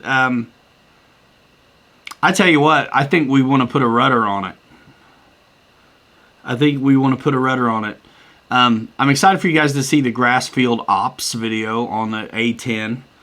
And Bobby flying the Mustang for you. And then the formation flights and stuff. That'll be sick. Oh, Rabbit. Oh, that's nice of you. Thanks so much. I tell you what, I gotta get some. I'm gonna get into some money again, and he said he'd build me a Tamiya. I don't know. I should get another Carmagia so I can compare the awesome, completely upgraded one we're making. But part of me wants to just like get a bug to. I'm nuts about the Volkswagens, kind of. I don't know why, but I like that kind of 50s design. I like it from my jets too. The T-33 looks awesome that way. I just love the lines on it, the curves. So, I mean, even the 1950s Ferrari looks like a cartoon of a sports car. Carmagias, old Porsches, Austin Healey's, MGs, some of those kind of roadsters. I think they're awesome. I mean, you gotta love American muscle too. I mean, how can you not? But I mean, especially early Corvettes. Man, like what is it? Late 50s, early 60s Corvettes. Again, they look like a cartoon of a sports car. I think the DC-3 looks like a cartoon of a twin engine plane. I feel the same way kind of about Spitfires, and there's been other planes in my life where I was like, this is like the cartoon drawing, rendering in real life of what a kid would draw, for make a jet, make this, make that. It's like if the drawing came to life.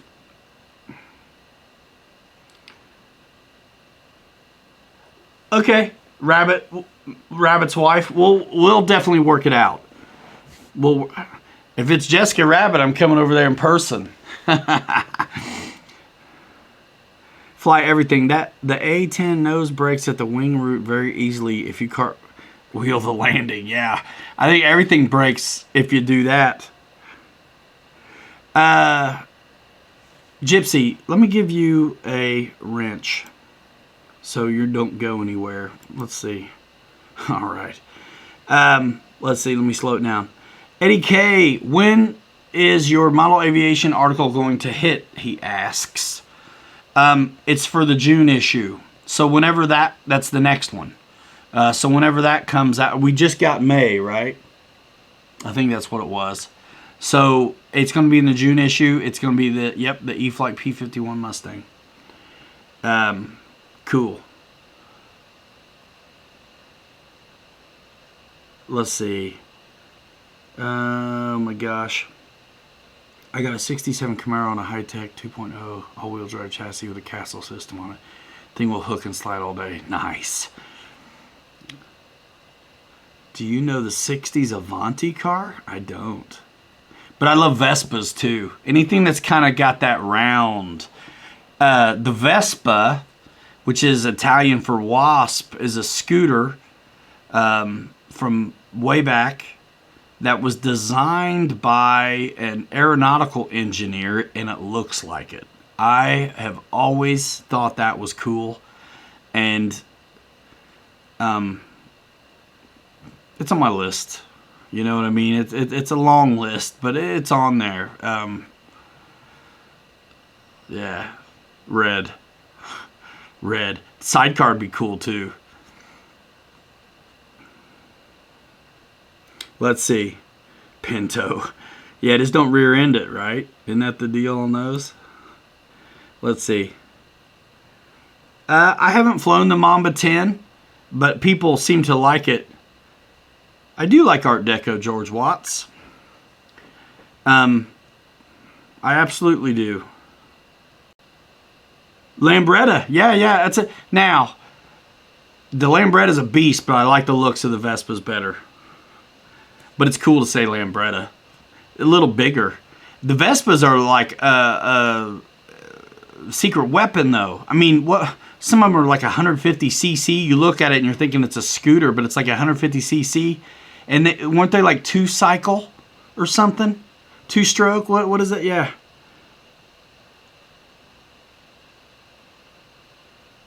Yeah, one of these days.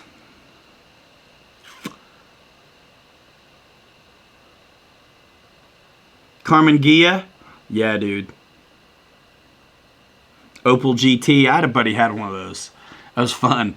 And another buddy had a Fiat Bertone X19 2-seater. That son of a gun was, you'd be at 90 in third gear. You still weren't even going yet. Yeah, 2-stroke. Yeah, man. I mean, I'm not a total gearhead, but I do. I tell you, if it's round, I'm kind of in. I just love that stuff. I had a squareback for a minute, which is almost like a Carmen Ghia in the front, not quite. For me, the Carmen Ghia was accessible, like a poor man's Porsche. Like you could almost have one, you know. Someday.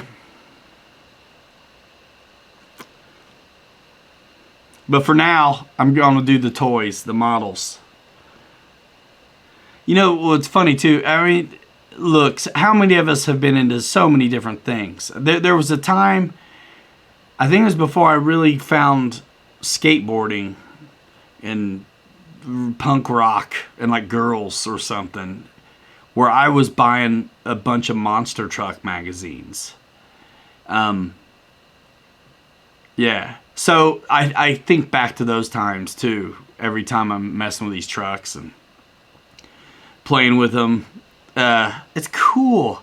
I mean, guys, you get to kind of connect with your inner kid, right? With this stuff. It's just the neatest thing, man. I need it. The world's a drag, man, sometimes. I love this. It keeps me grounded and it keeps me from having more harmful hobbies. You know, El Camino. I've got to start it on. I have 2 squarebacks, Ryan, a 68 and a 71. Nice. Nice. Look at the chat. Went down like 20 people. We started talking about cars. Oh, man. 63 Dodge Dart.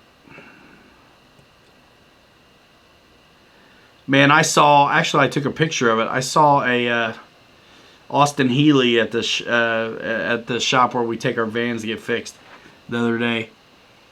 Lambrettas and Vespas were both popular in the UK. When I was a kid, saw heaps of Lambrettas with huge tuned expansion chamber downpipes on. Heaps of mirrors and two-tone checker all over. You know what's cool about I always liked the strut, the front wheel system on the Vespas, because it wasn't a fork. Your Schwinn was a great first car. Yeah, man.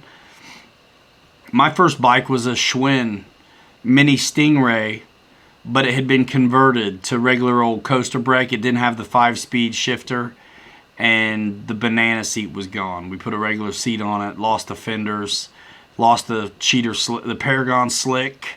Remember? I know someone with a hopped up Carmen Ghia chassis. It's sweet, says Air Marshal. Yeah. That somebody is me. Me and Air Marshal are working on a cool collab video for you guys where he's doing this old cool Tamiya vintage Carmen Ghia, documenting the process, making it completely modern, Spectrum smart, bearings. We're locking the diff. Hopefully going to get this thing to drift. Like, I've given him free rein on it.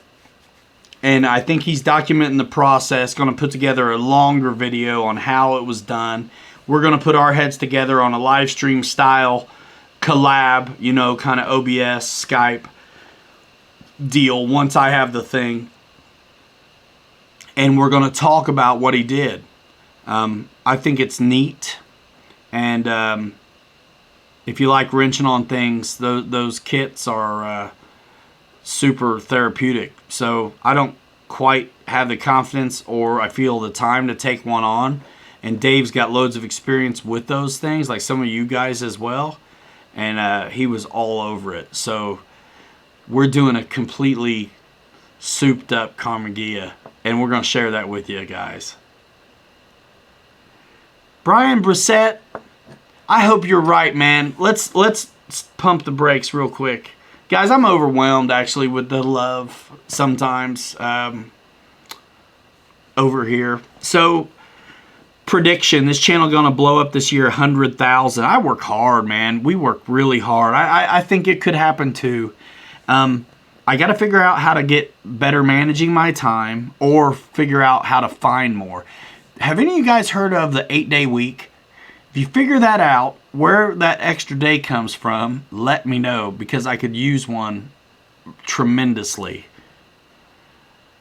Yeah, I could really take advantage of one. Brian Brissett, you're nice for that. That would be awesome. And I don't think anything is impossible. I really don't. I would love to put out content every day. Right now, it's really hard to do. It takes me, so 2 flights on this little Viper, and the edit and the processing and click the button and wait for it to do this and build the thumbnail and build out the descriptions and all that stuff. And that's an easy one. The edit will be easy. The build was nothing. We did it on the stream. It'll be easy 10 hours probably. Start to finish, you know what I mean? If you count the flight time and getting it done and all that.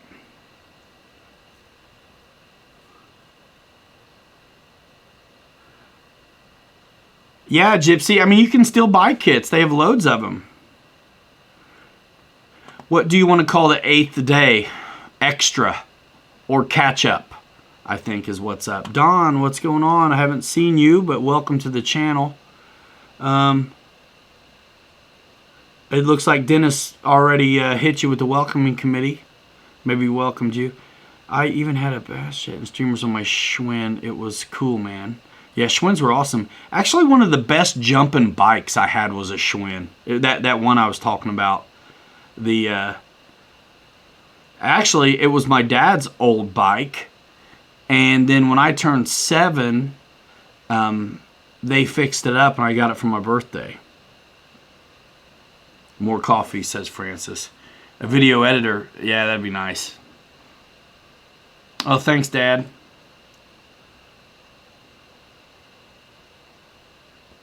Got it.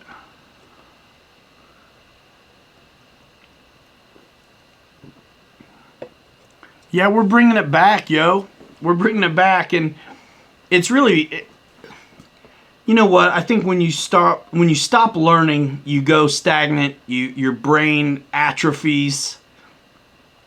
I've really enjoyed being exposed to new things in this hobby, and I really enjoy all the time that I've done it, being pushed in directions and stretched in ways that I maybe wouldn't have went on my own. I mean, honestly, I was put on task years ago to do tutorials on stuff that definitely intimidated me. You know, I did some of the first tutorials on those Hobby Eagle gyros, even iterations before the ones we have now.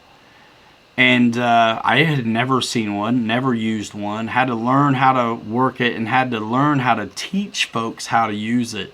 So these things I've benefited from being pushed and stretched, and I've taken the challenges and flying things that maybe I normally wouldn't gravitate towards is all added up to, you know, this is pretty cool. This is where we're at. Rabbit's wife, I got you. My wife doesn't care at all, Don. She does not fly at all. Let's see. Schwinn. Mike Myers.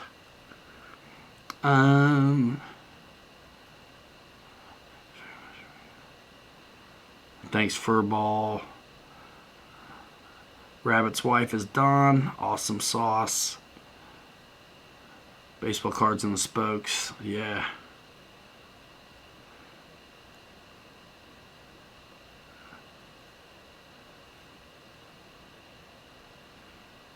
Exactly, Chuck G. His 15-minute videos are at least 8 hours from prep, production, and editing. The new 8th day will officially be named someday, says Tony Hahn.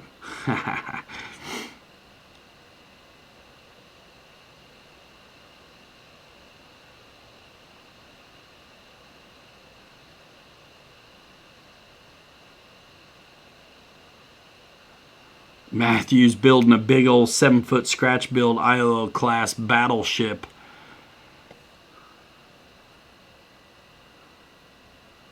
Ha, Francis, for sure. For sure. And tomorrow will be kind of a chill day. You know, I mean, with the cell phone, I can really engage all the time.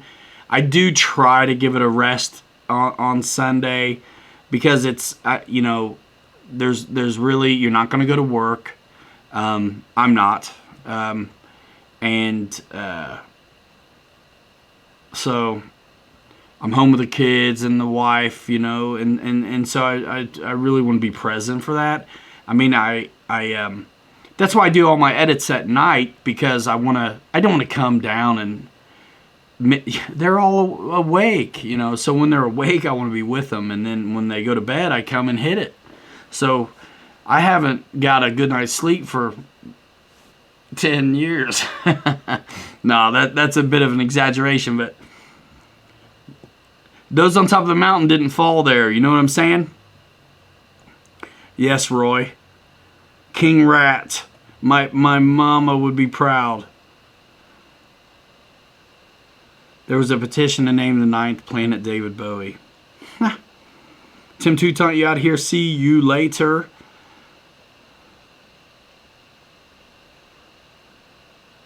Ha.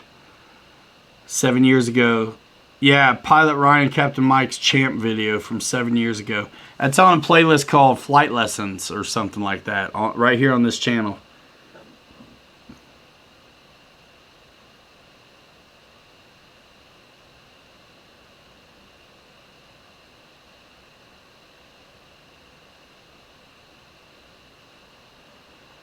Nice, George.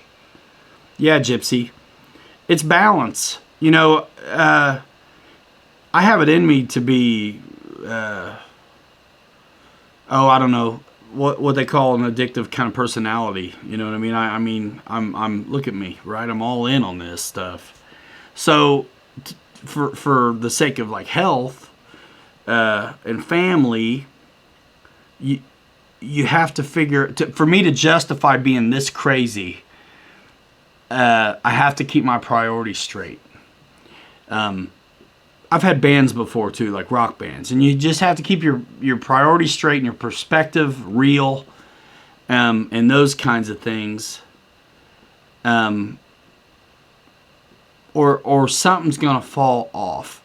You're not supposed to be able to serve two masters, right? Well, I try awfully hard to. So, and doing that, if you don't balance, I mean, something's always going to suffer. But let's have the. I'll take it. I'll take that. I'll take that. But let's not have the other things suffer. You know what I mean? I'll take getting beat on. It's okay. I love it. I chose it. You can't keep up if you don't just go after it and be ridiculous. But yeah, you gotta. I'm not gonna miss out on these kids. They're only little one time. They're only little one time, and that's what's up. I don't know if it's a disorder. You know, not for me. I would say no. I would say no. It's not a disorder if you win. You know?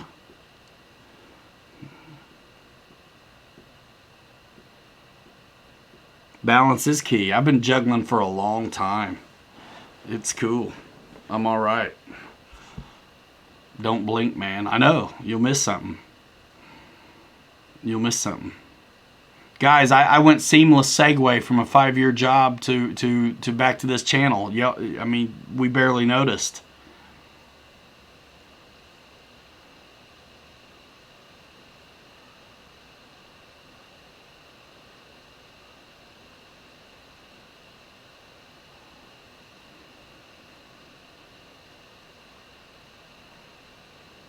No, says the guy with the background of a million planes and cars. What are we talking about? Right. Whew. Wow, Rabbit. Raced the U.S. Nationals, were at the track for a week straight, slept in the car or RV for a few hours and went right back to racing. You found a Radio Shack? Would you jump in a time warp? What's up? Joe Bowen. Welcome, Captain. Captain Joe, welcome to the channel. Thanks for that. That's really cool. Make sure you got your notifications on so when the extra stuff comes on, you get to see it. Now listen, I'm not shilling for myself, but it is what's up. So, the videos when I do an early project with Horizon, we are allowed to let them public at 11 o'clock Eastern time. I had permission and I asked if I could release my video to the members that have that ability.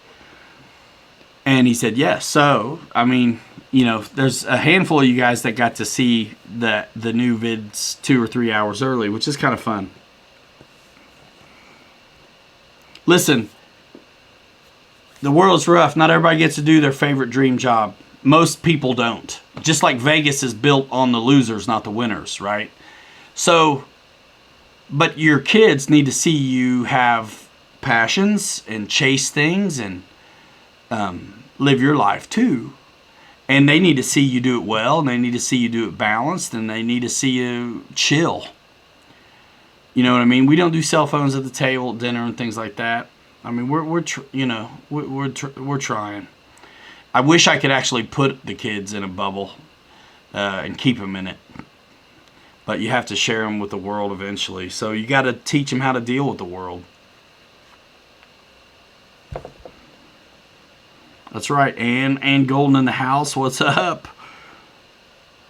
Was that next to Kmart and Sears still around for real? Radio Shack. Yeah, man. I guess so in some place. Radio Shark. Jump the Shark. Is it Bowie or Bowen? Either way, thanks for coming and joining the channel. It's awesome. What are we looking at? 1050. Nice.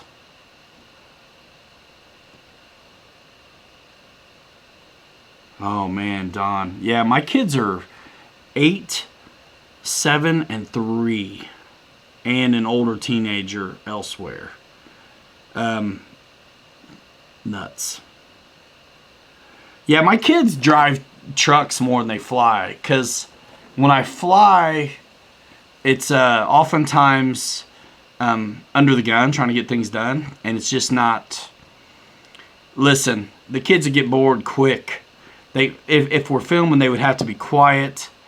Hey dad, hey dad, hey dad. You know, I can't have that right when I'm trying to, film and stuff. I mean, we get guys turning their generators off and trying to be kind of quiet while we're getting things done, just so the audio is not complete garbage.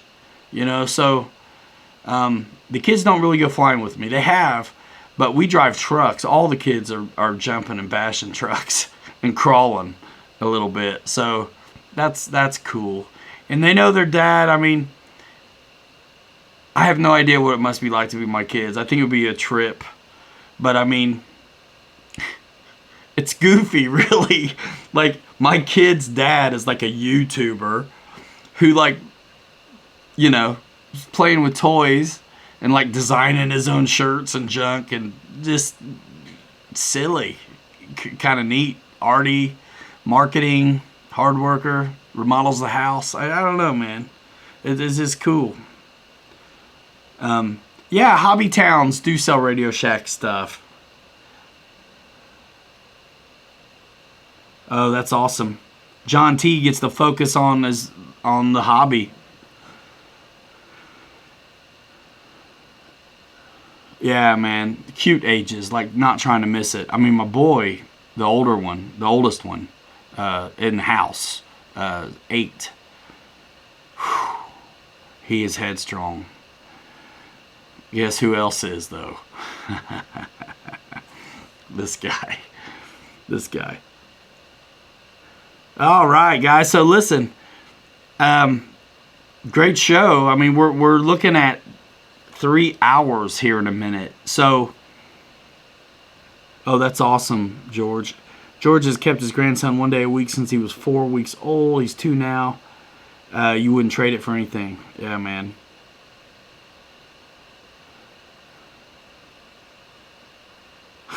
Eric wants me to adopt him. No.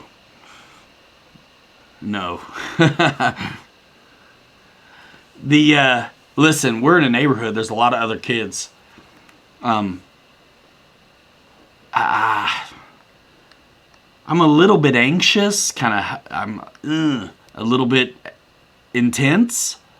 And, listen, my kids drive me nuts, but I love them in their mind, and that's okay. Other people's kids that got nothing to do with me, I don't want them driving me nuts. So, sometimes, listen, when it's time for my kids to come in, it's time for the other ones to leave. See ya.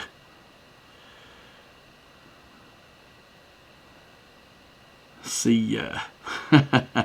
I'm glad for my kids, but I want them to be out in the country. 2,500 millimeters. FMS model. The new glider, huh? I bet we end up getting one of those.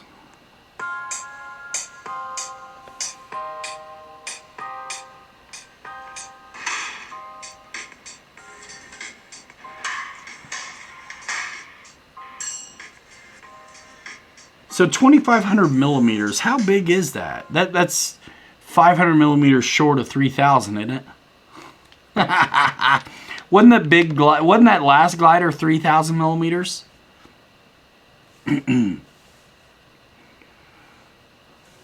Orders you around, huh? I know, it's hard not... Listen, my 3-year-old,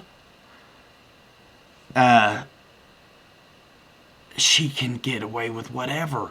because she's I mean, look, y'all know the baby, right? I mean,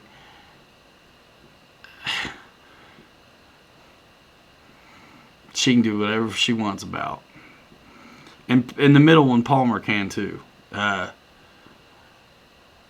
the boy, he's got to learn. But the girls listen. The girls listen, and they don't want to upset their dad, so they listen. Boy, he wants to see where the boundary is, you know. That's what they do, I guess. So we show them where the boundary is. And you got to speak what they'll listen to. You got to speak what they'll listen to. Sometimes I can't get his attention until I take a box upstairs and I'm about to load up his Star Wars toys, you know. But he'll do what he's supposed to then. I just did it to keep my Star Wars toys, Dad. Hey, I just threatened your Star Wars toys to get you to do what I wanted you to do, which is your damn homework. Still doing homework at 5 o'clock because you've been belly aching about it. You're homeschooling right now. No one's even going to school. Come on now. I remember one time when I was a kid, I made a 10-word spelling list. All you had to do was like write down the words on a piece of paper. Didn't want to do it. All day long. Worst day ever. Belly aching over that stupid list. When I finally sat down to do it, it took 5 minutes. Never did it again. I wish I could have him watch that like a replay, like a football film, you know? Like, all right, see this, watch this. This, see how this works? Now, how long did it really take? You could have done it 10 times by now. Quit belly aching. Let's go. Isaac almost pulled the trigger on the Redcat Gen 8. Any more thoughts on it? You getting it at Horizon? They've got it there. I love it. I actually really love it. And I will show you the video as soon as I find the time to edit it. I did a crawl, a couple crawls with the blue version on the stock tires. And then now I have, guys, we're going to listen. Hey, it's my channel. Let's talk about trucks a second. So,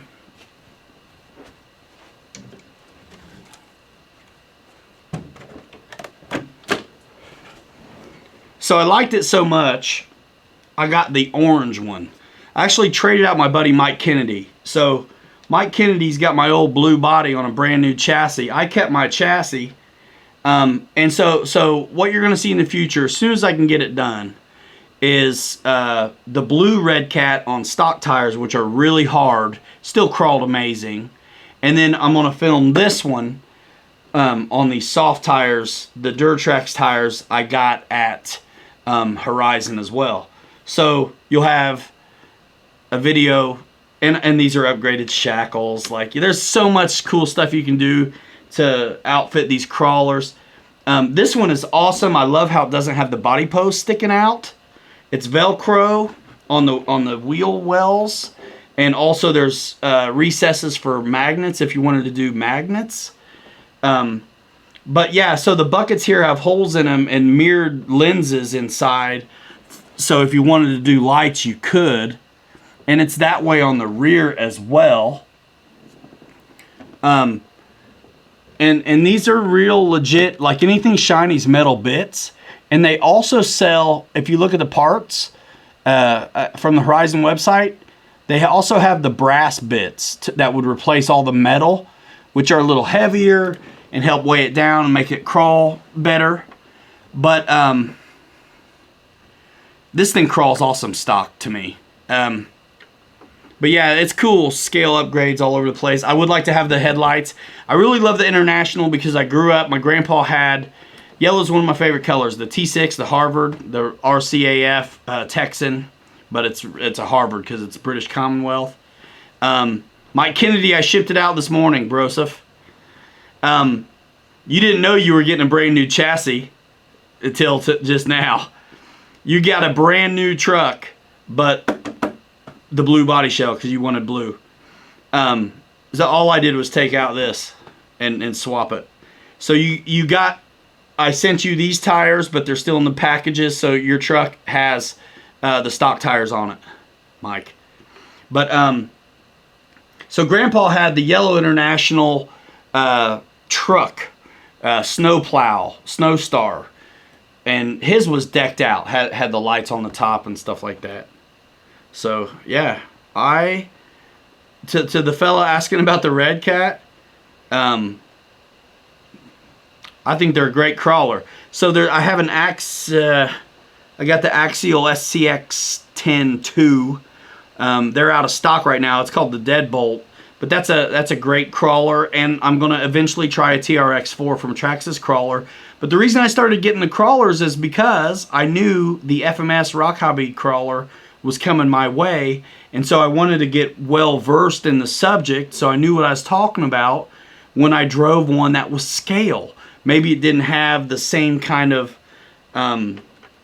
flex and room and angles for climbing that a traditional crawler might have, because it is so scale and the tires were different. So I wanted to know what I was talking about and have some context for the hobby of crawling before I just drove around the scale Jeep acting like I knew something. So, but what I discovered in practicing and preparing for that Jeep video, which I was supposed to be, everything got held up. They've tried to ship it to me 4 times. I was probably going to be one of the first guys in the world to have that Jeep, but it just kept getting sent back. So, oh well, you win some, you lose some. But what I have discovered in preparations for this Willys Jeep is that I actually really enjoy crawling, and I really enjoy bashing. But with crawling, I haven't had to fix anything yet, which is kind of nice too. So the Redcat 110 scale, it's big. It looks legit. It'll look better when it's dirty, just like sometimes a pair of shoes just doesn't look right till they get dirty a little. I love that it doesn't have the body posts, and it's upgradable. Buckets for the lights here, access to the lenses, you can unscrew them. I mean, just a lot you can do with the Redcat, and it's a good price. It's a big truck, and it crawls really well on stock tires, but even better when you put the softer stuff on there. So yeah, if you're considering the Redcat, believe it or not, I actually have a link in the description of this video to the blue one. But if you're going to get one or go shopping, click through PilotRyanMedia.com, click the Horizon Hobby icon, and go there that way. You guys, I know a lot of you are doing that, and it's tremendously helpful. So thanks. That's why I'm able to do these trucks and explore other facets of the hobby, and share it with you, because the channel's allowing it. It's amazing, and thank you very much. David C., see you later. Thanks for coming by. And just to wrap up the convo, this is the size kind of difference here.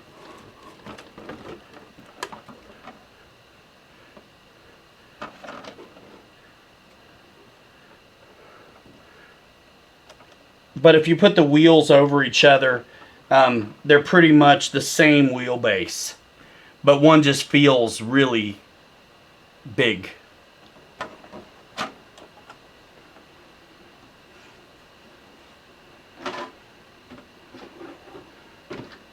Yep, that's what's up. That's what's up. Having fun with it. Yeah, Rabbit. You know what's kind of neat? Boozer turned me on to those tires, and the Durtrax tires are super good price. Joseph Freeman, what's up? Because you don't always need Proline tires. You know what I mean? Trucking Tuesday live stream. You know what? Well, our airplane guys have streamed so much. I don't want to step on anybody. I wanted to stream today and wrench on the Traxxas, but I just didn't have the time. And I think that's the best way for me to do some of the wrenching videos, because it really is a big deal to edit them. So I think a 6-wheel crawler, I don't know, man. Those don't do anything for me. I tell you what, though, I like the Unimog. And if Air Marshal is into it, we may do one. Yeah, I got one of my Boozer Flying Tiger shirts on. Ha! John T says, let's have a vote. Trucking Tuesday stream. Man, I don't want to miss Dustin and Jeff. Chuck G, Redcat Wendigo. Yeah, I was looking at that a little bit. Now that one's like a rock racer, so it's kind of faster. Can I see a close-up of the black body truck? Yes. Joseph Freeman just enjoying the show. Thanks for that. Yeah, the Unimog is a kit, and I kind of like that, but I'm not gonna build one, but I would have one. Speaking of merch, yeah, Mary Boozer's merch store, and then I got merch under all my videos now. I got the merchandise shelf, which is a crowning achievement of my life. All right, so you want to see the Notorious / Outcast. So when you're looking at the Arma 6S trucks, there's an Outcast and there's a Notorious. They're the same exact truck, except the body shells. Raminator, Gypsy, Salami, it's just out of my price range, you know what I mean? I'm never sending you the X-Max Boozer. Eddie K, you could easily put the... I mean, honestly, depending on how far you want to model, you can always put something on a switch.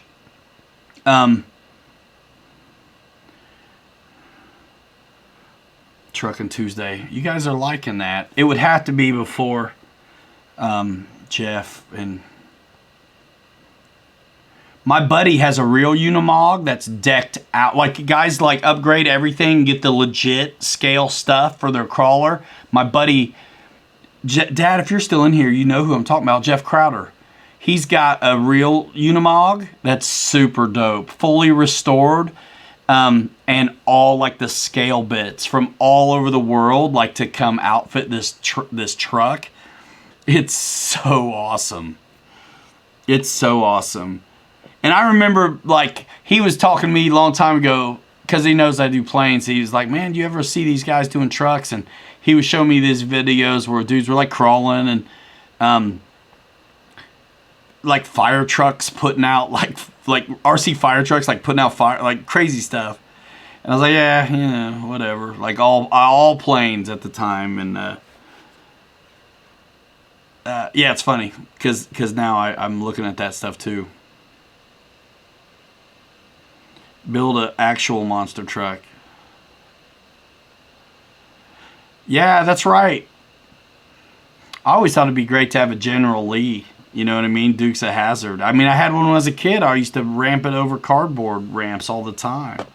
So, dude wants to see the Notorious / Outcast. I did. So, there's an Outcast video on the channel. When I was brand new to bashing, I was so scared still. It's a 6S truck, but I was driving it on 4S. FMS or Freewing 70mm F16. E-Flight. Dennis Farley, you're a smart guy. So here's the body shell. And I'll bring over the truck in a minute. Now, I got to tell you, I'm a little bummed out, to be honest with you, because these Notorious body shells are supposed to be what they call real steel. And you'll know what I mean in a minute. What that means is, when you scratch the paint, it's like steel underneath, kind of silver looking. This one's just like black plastic, like all the way through. So it's not real steel, although they sell it as such. So I'm kind of bummed. But wait till you see the blue one.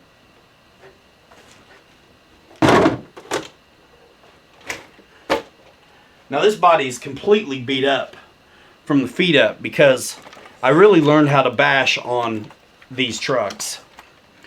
But look how cool it is, man. The silver coming through when you rub the paint off. When you crash and slide and stuff. I mean, it's like weathering on planes. Now this truck is in great shape. It's fully upgraded, but the body is just gone. I'll show you something. Hold on. I've learned a lot about these things, guys. Just kind of the same way I can steer somebody in the right direction with airplanes. I think I can ask the right questions to get someone where they need to be on surface as well.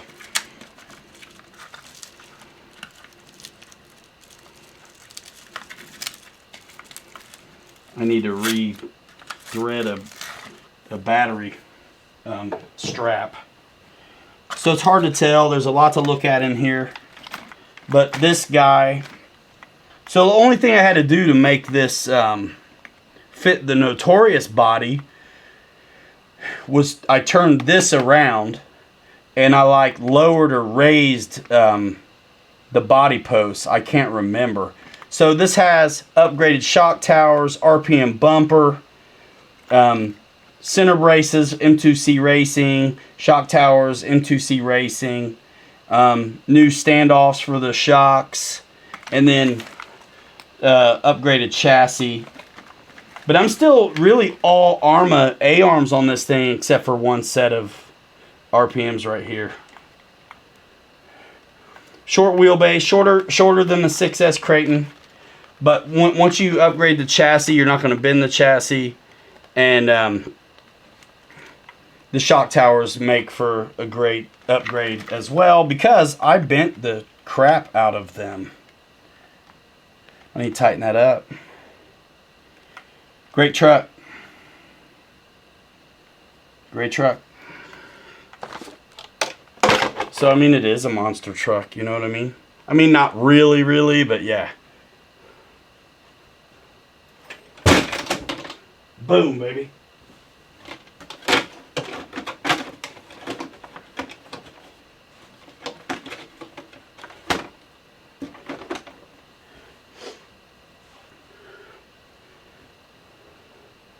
So, let me show you something.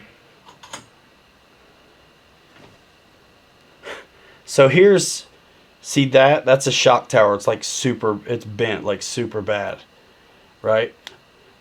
These are like stamped out aluminum versus the like milled out, what is it, 775 or whatever the aluminum is on the upgrades. So yeah, the stock, they're okay if you don't ever land wrong. But I learned on these 6S trucks, and yeah, so you see why I replaced stuff. And you can pound these out flat, but they'll just bend again. Now, on my 6S Creighton,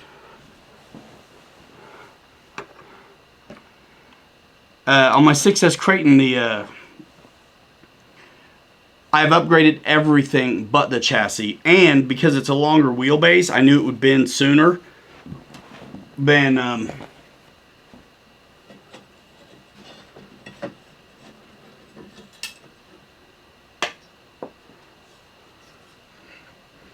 so some of these bends are supposed to be there on a truck, and some of them aren't. This is pretty warped. This is the old Outcast chassis. It's just art now. But like with the Creighton, it's a longer wheelbase, so more leverage working against it. I immediately upgraded everything. Center braces, shock tower braces, all this kind of stuff. I did everything but the chassis on the 6S Creighton. I probably will do the chassis on the 6S Creighton at some point, but right now everything's... I think it's still bent from landing, but it's not bent bad, and it's bent even. The best way to know your chassis is bent too bad is when the body shell doesn't fit on the posts anymore. That's a good one. So on this chassis, I couldn't hardly get that blue. That's why that blue one is so bad, because it was always under tension when I had it on. So when I did mess it up, it was the way to go. When you do the right stuff, listen, it depends how hard you bash. If you don't bash very hard, I mean, stock Armas are amazing. And what I like about the 6S Armas with the metal chassis is when you mess something up, normally it's always A-arms. When you mess up the plastic chassis Armas, if you break one of these these bulkheads that are on either end, you also break the chassis and have to replace it. So, yeah, give and take. I love my 4S and 3S Armas. I love my 6S Armas a lot.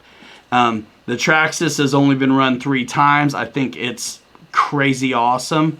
I'm going to end up with a TRX4 and some Tamiya stuff, so we'll see. I'm loving it. I'm loving it. Bobby's just now leaving the field, I think. He says the RV8 is sick at night. He had a great day, man. You know what? Adam and him were both like tickled that I was filming when they had their formation flights. Let's just say. Mike Patey, huh? 6-wheel crawler. Awesome, Jeff. I'm glad that works for you. Yeah, a little throttle calibration in the house. You can get foam board at the dollar store. You just have to remove the paper using an alcohol water mix. 8S X-Max Boozer right there in the house, man. Monster.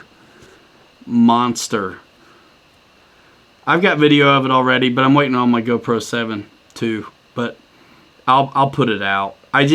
Here's the deal. I kind of drag my feet on the surface stuff because I know it just won't perform very well. But it's all right. It's all right.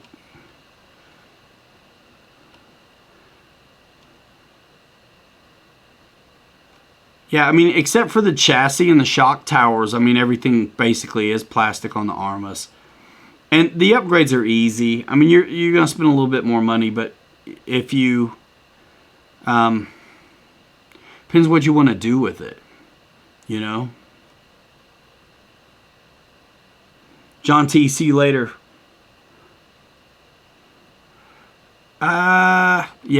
Favorite? I don't have a favorite yet. I mean, honestly, I think the 6S Creighton is one of my favorites. I've only backflipped the X-Max a couple times at this point. I did a sweet front flip, though, by mistake. But I'm getting a good feeling for the way it preloads and kind of the way the steering is. I probably will have to upgrade the steering servo on the X-Max, but so far it's still okay. Time to drive it on a, like, the Element Enduro, I don't have any experience with it, but it looks pretty good. That's a crawler, right? Meat servo. Didn't you just get a Senton, buddy?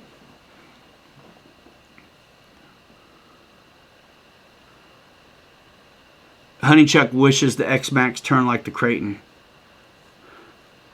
Yeah, Creighton's nice. I need to rebind and calibrate my Outcast Notorious to get the steering back on that one. It takes way too long to come around, which it didn't used to be like that.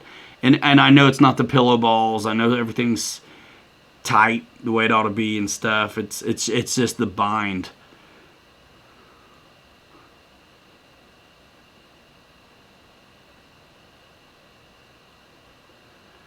Savoc servo going to Dad. See you later. Love you too. Have fun.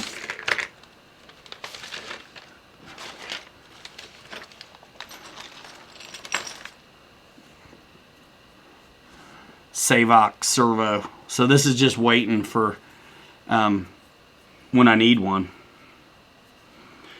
I changed the servo out on the Outcast Notorious, but I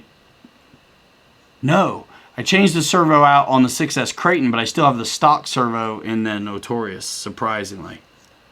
ESC fire. I have a backup ESC. I got the 160 amp Avion Smart ESC. Meat servo.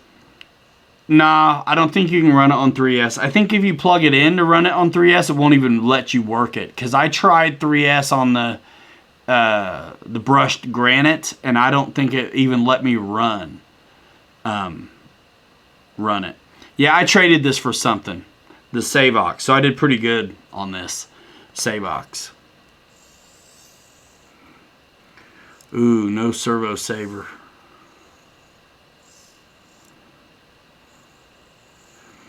Boozer are the tanks kits. I'm really not into tanks at all, but I know a lot of guys are.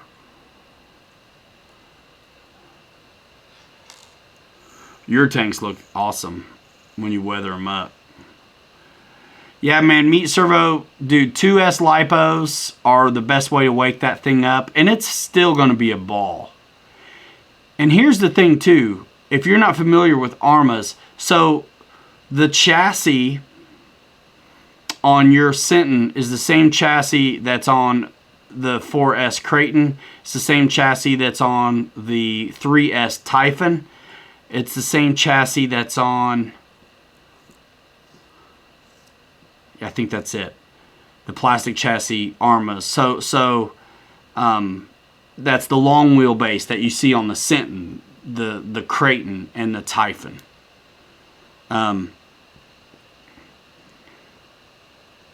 So what I'm getting at is those power systems are easy to swap out. As long as the mesh on the gears is right, you'd have to change the ESC as well. But you could easily, eventually, change out that and make it brushless if you wanted to. But you would have to change out the motor and make sure your gears all work right. It seems like the 3S and above stuff has like a metal gear output drive versus a plastic one, like yours will have more than likely.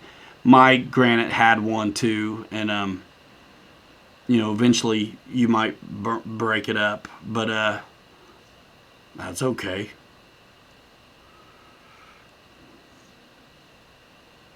You put 3S on your Sinton but never took it out of 50%. Jermaine Spencer, which Sinton do you have though? You have the brushed one or the brushless one?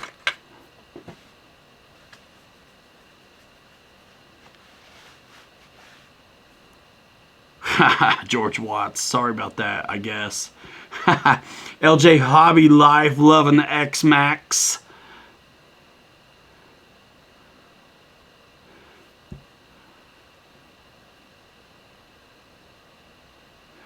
Yeah, Isaac.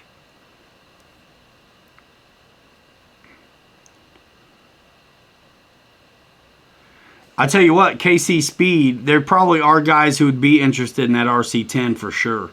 I'm not necessarily, but I know there are guys who have experience with those. You weren't interested in crawling until you tried it. Yeah, I know, but it's kind of like escargot. Like, I know I don't need to try snails or octopus or any other weird bats, any other weird thing to know if I like it or not. It's okay. I don't care if it tastes amazing. I just don't want to eat a snail anyway, period. Whatever. End of story. You know what I mean? So I kind of feel that way about helicopters too. Like I just, I'm okay. I've flown a couple little ones. They're not for me. Will you be flying turbine jets anytime soon? Ryder X wants to know. I mean, probably not. I'm not opposed to it. I just don't have the time to take on another like kind of discipline. I would like to. If I was full-time YouTuber, I'd be doing it.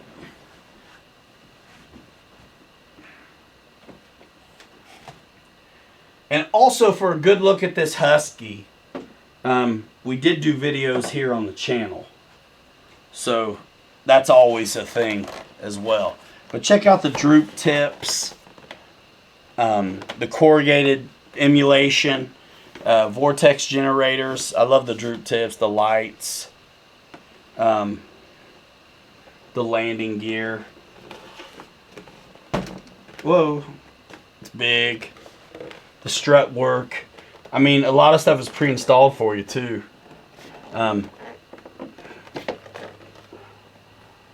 Servos are all done already. Flaps. And you just have to think this is for floats. right? This comes out, and there's your cradle for the floats. Damn it. It's too big, y'all.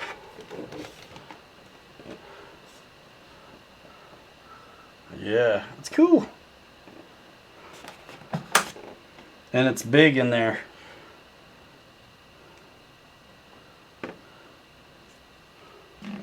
"4S power." Oh my gosh. I need a bigger space.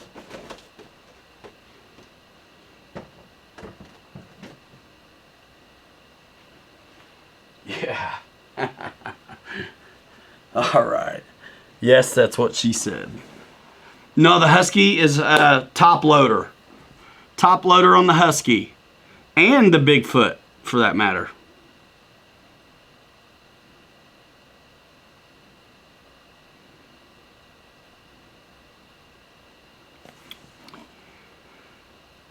Put it together and run it.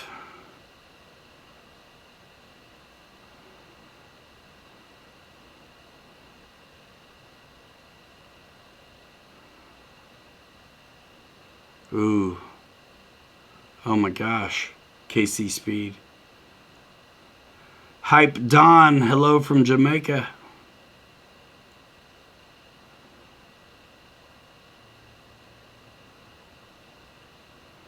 Mary Boozer loves the night timber. Get it done. I won't do it again until I get the brushless upgrade. So on my Senton, it's the brushless one, but I burn up. I ended up somehow or another, I had an extra. Listen, I've had 2 or 3 of those 4S Creightons. So I ended up with an extra 4S setup. So I put the 4S setup in my Senton. But I think it still has. Anyway, I put the 4S setup in my Senton. And I would only run it on like 50 or 75% too, because I mean it's already fast on 3S. So on 4S it's just crazy. Because the gearing's probably a little different or something, so it's just stupid fast, and they'll overheat, you know, if you do that. And 3S is plenty fast. So the time I did run on 4S, I turned it down 50 or 75%. Guys, I did a 3S Senton video on this channel, man, jumping fences and junk. You check it out. Let's see. Oh man, P61.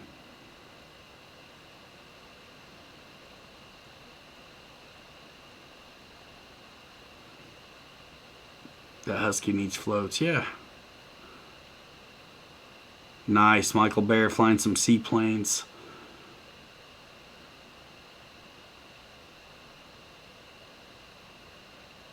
Ooh.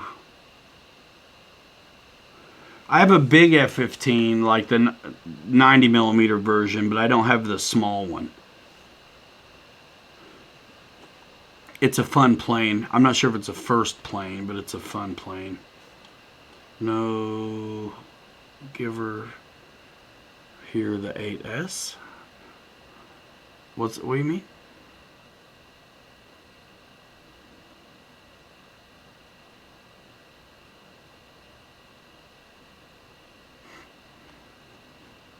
Let's see, Rider. Oh my god, that is a.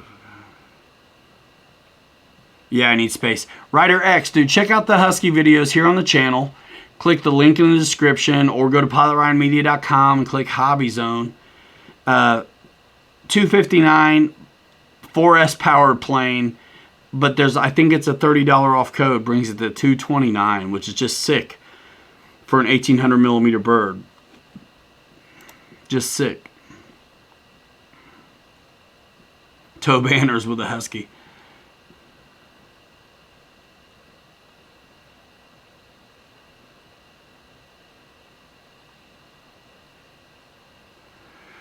George Watts. I think the Night Timber X's are super close. Like, I think within the next 2 weeks you'll see them shipping. But I do not know for certain. Keep your brushless motors under 160 degrees Fahrenheit or install a heat sink and fan. Yep. Good advice from a guy who knows. Rabbit 0317. Jermaine Spencer's getting a Husky. That's awesome. You won it on Dave's RC show, didn't you? Somebody's got to figure out what floats fit on that Husky. Horizon Hobby, Horizon Plane wants a shout out. Oh, well, I don't know you. You know what I mean? So I don't, welcome, of course, but a shout out's worth nothing if everybody gets one, especially if I don't know you. Rider X, that's a loaded question. Rider X, are you from overseas? Because nobody spells favorite with U's in it except you guys. Yeah, Matthew, that's probably good. They're actually pretty easy to put on, you know, fans or heat shrinks. I mean, I'm at this point, I'm starting to have stuff extra laying around. Which RC company is my favorite? Man, you know what? My favorite RC companies is a plural thing. So the companies that stand behind the products they sell, the companies that innovate and make cool new products and excite the market and keep, sometimes it's nice to have smaller companies keeping the big guys on their toes. So I tell you, I have seemed to surround myself with companies I really easily could stand in front of and represent. So there's some places I really just don't go shopping. But I'll tell you where I go shopping.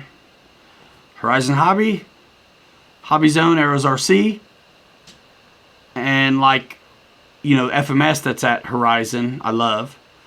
So favorite brands, I would say, is E-Flite, FMS, Arrows RC from Hobby Zone, Free Wing and Flightline are good planes. So that's it. Now, I've had a good time on the Hobby King MiG-17, but I don't buy anything else from them. I did fly, finally, Mike Kennedy's Spitfire the other day, and that video will be coming soon as well when I can get to it. And it flew really well.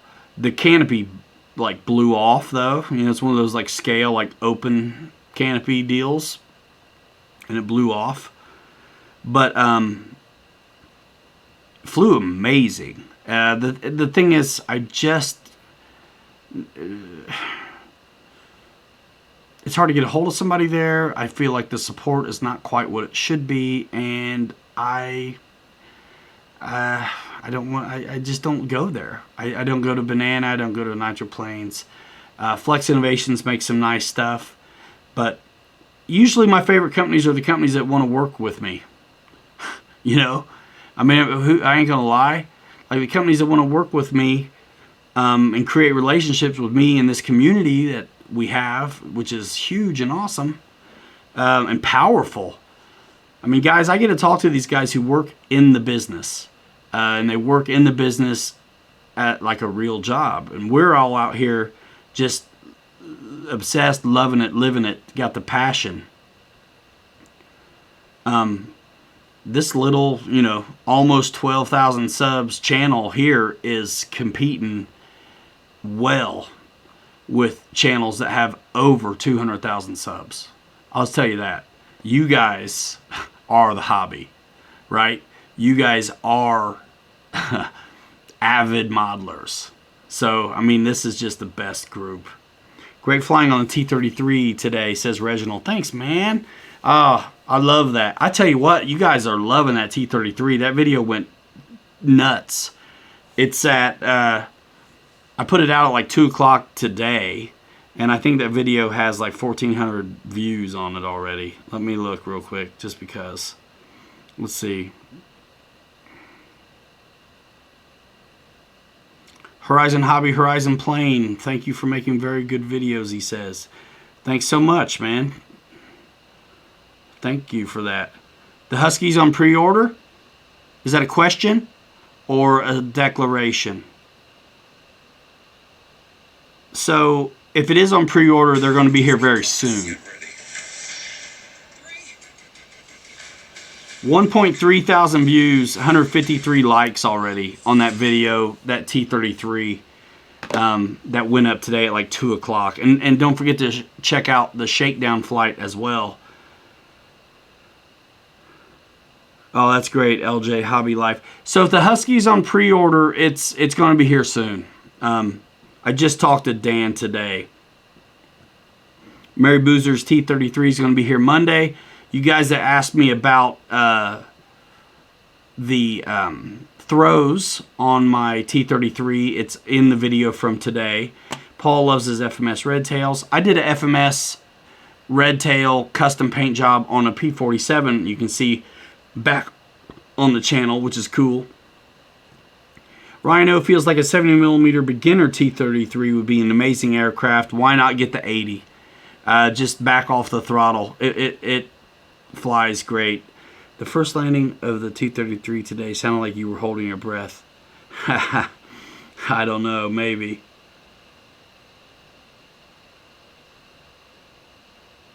It does add up, Matthew.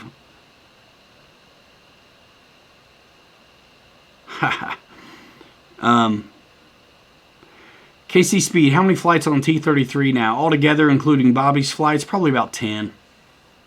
Probably about 10. The videos you saw are still from that first day. I didn't go to Winnemac today. That's how it works. You know, when we go, I just film. We film. And I end up having loads of stuff to work with. And then I got to prioritize, really, the order of how I release them.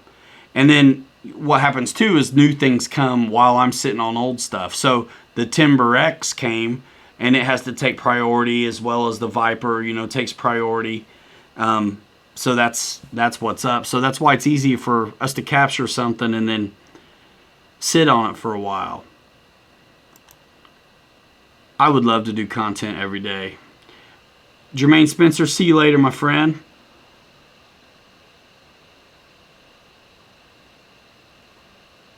Gypsy Salami, yeah, isn't that crazy? I think you're right, but isn't that crazy? I don't know about Surface, but I mean, you got guys like Kevin Talbot you can't hardly touch, but yeah, thanks. We're just having a good time being real over here. I mean, that's really it. I don't always have a plan, but I am working on a mustache. I tried to cut my own hair today. This is bad. I really want to try that big extra FMS has out now. Man, that's a beast. That is a monster. Yeah, and guys who want to know about that MFC board, Andy put out a video at HSD Jets USA's YouTube channel that is definitely worth checking out if you want to see how to do the MFC board that comes with the HSD stuff. How long do you do this live chat? Till I'm over it. Basically, it gets late. Start at 9 o'clock. I've done 94 Saturdays in a row. And so probably wrap it up in 20 minutes. Unless it's just, it's hard to leave when there's, listen, I do have maybe the largest RC live stream show. So it is hard to leave when there's still 130 folks in here having a fun time. Cutting your own hair is a new thing in lockdown. Yeah, quarantine will give you wings. I was just sick of looking at this stuff coming out from underneath. For sure. LJ Hobby Live, let's see. Maidening a few new jets tomorrow. F-22, MiG-21, and Havoc. Hopefully get some good vids. Awesome sauce. You do Instagram really good too, man. Tag me when you do it. When you post on some of that. I'm thinking about growing a mustache during this thing. Kinda. A mohawk? It's better than a mullet, I guess. Raymond Molina wants to get a Ranger. That's a solid bird, man. You talking the 1800 one? That's a fun one. I still have it. Oh, Air Marshal. I'm going to have to go to the bathroom and come back, you guys. That's what's up.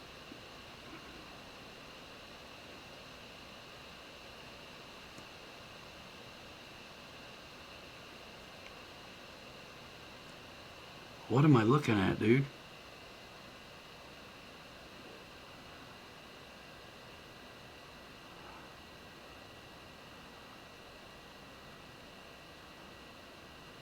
Dave, what am I looking at? What is that?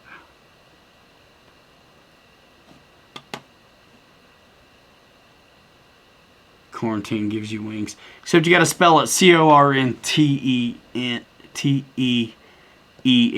Quarantine.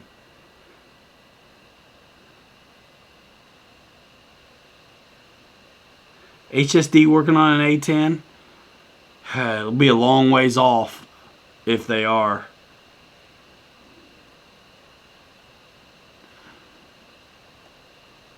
What happens with some of these companies is they play their hand before folks are ready to see it. It's too far away to tease people.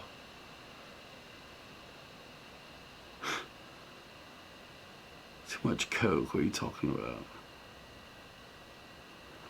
Dave, seriously, what am I looking at on this?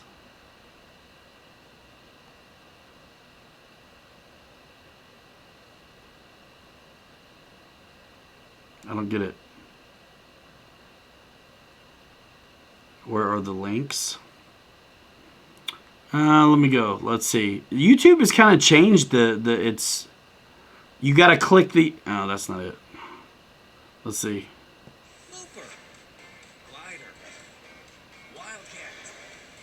They're right there. You just have to click. Let's pause this, guy. That's me. Thank you for the thumbs down. Why bother coming over if you don't like it? It's like, I don't like Howard Stern, but I listen to the whole show. So, all right. I've had a couple guys talk to me about this, links. It's kind of hard to find comments now on YouTube sometimes because they've kind of changed the way things work. So, guys are asking me where my links are. There's an arrow.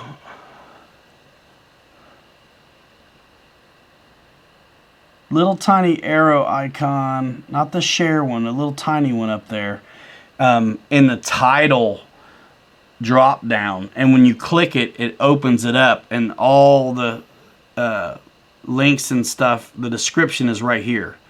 So if I touch that arrow again, it's gone. That's actually pretty good. So the arrow is like over here somewhere, little tiny thing. And so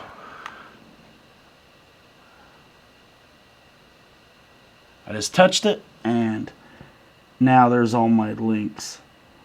So they're there, Broseph.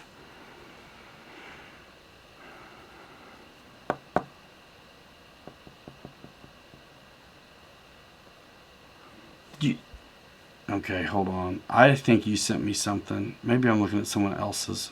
Oh, jeez. I'm an idiot. Sorry. Wrong dude in Messenger. Like Dave's like, what are you talking about? Links. I know how to find them. Oh. You guys want to see my chassis for my Tamiya? Yeah, Air Marshal. I'm an idiot. I was looking at the wrong stuff. Oh my gosh, that's awesome sauce, Broseph. Alright guys, I'll show this to you.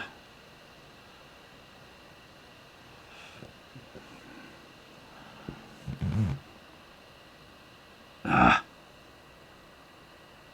Look at that. Look at that. Beautiful. You know what? I'm surprised that thumbs down even exists in this world where everybody's so easily to have their feelings hurt and it make the news, you know, like a big deal. I'm surprised they still allow that stuff.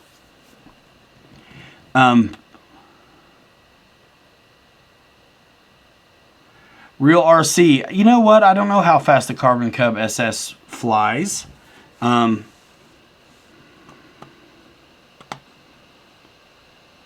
I don't know. I don't know. Yeah, it's kind of nice that the the comment section is just there, but they've made it where you've got to open it too. I mean, some people go right to the comment sections to see what folks are saying about things. Yeah, YouTube, honestly, until you're like doing YouTube, you don't realize how much better it is on desktop. It's not quite made for mobile. Yeah, right. No, what it was is my buddy Spencer asking for my links earlier. And I was looking at the wrong guy on Messenger.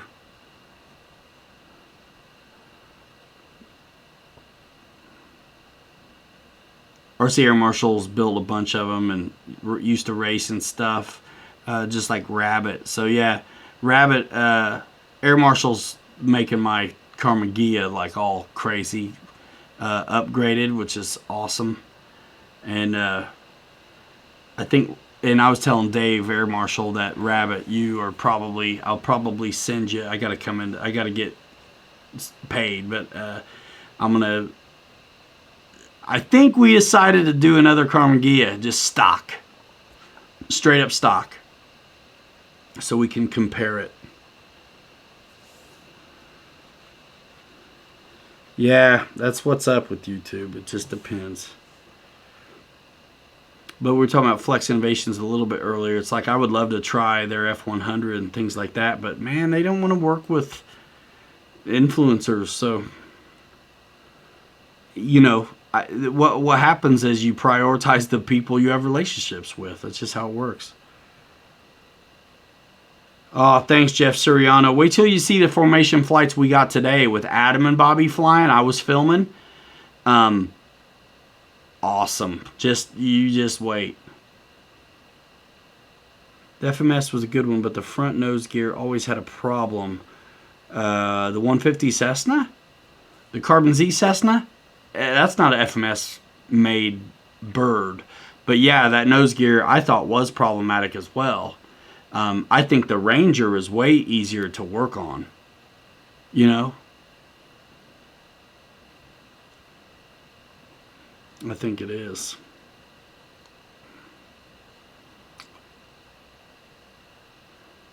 Air Marshal was so pumped to do the Tamiya kit.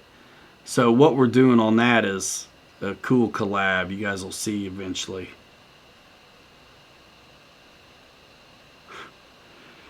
Matthew says his Spectrum DX6E didn't even come with a lanyard. Good luck on a hat, Randy. Whoa.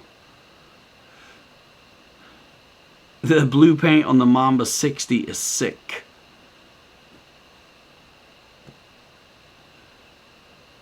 Dave, I don't know what I missed, but touching tips. Holy moly, Spicoli. Easy breezy. We're trying to make this thing drift, dude. Did you lock up the diff yet, Dave? That's going to be fun.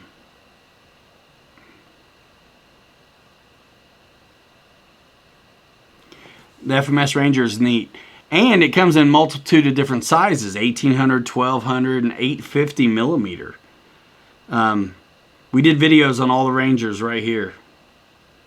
We did. I still have them all, too. Every one of them. My favorite's the 1800, though, for sure. I actually have floats on it right now. And as soon as I get the water, I would like to fly it on the water since I put the floats on it. As soon as I do the water job on that, then I will put the landing gear back on. I flew the FMS Futura version 2, but I did not fly the version 1. But it's going to be the same. except like the landing gear are improved and the fan and ESC might have been upgraded a little bit, but not by not a whole lot of difference. I like the paint scheme better on V2, but it's a good jet. It's a good jet. It's a good sport jet. We just did the version 3 FMS Avanti the other day on this channel, and that thing's a ripper, dude. That thing's a great fun. Great fun. And the lights are pretty on point. I think it's a very affordable jet as well.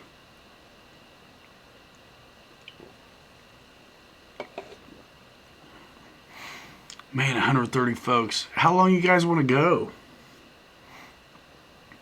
Olson, I have not flown the E-Flight F-15 64 millimeter.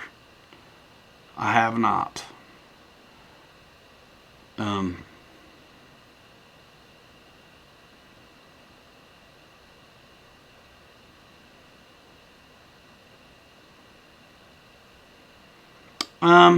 I mean, it's nice to be a member of a club and fly things. You know, I wouldn't fly at a park that's got people in it, especially if you haven't flown it before, right?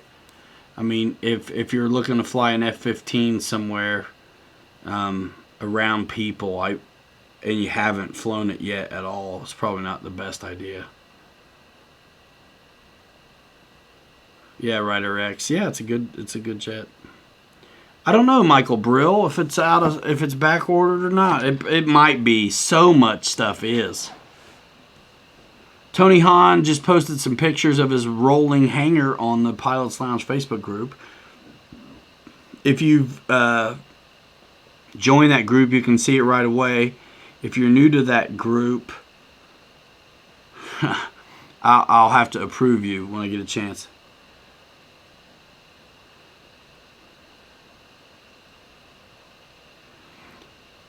Ken Sprouse Jr. I'm looking to upgrade from my DX8 Gen 1. Held a DX8E today and it felt cheap to me. Am I wrong?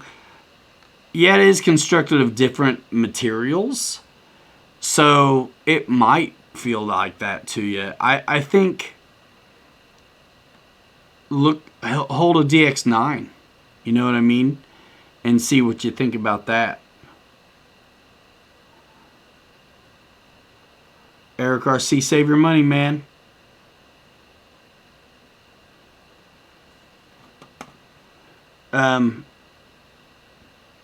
So I'm just checking my messages real quick.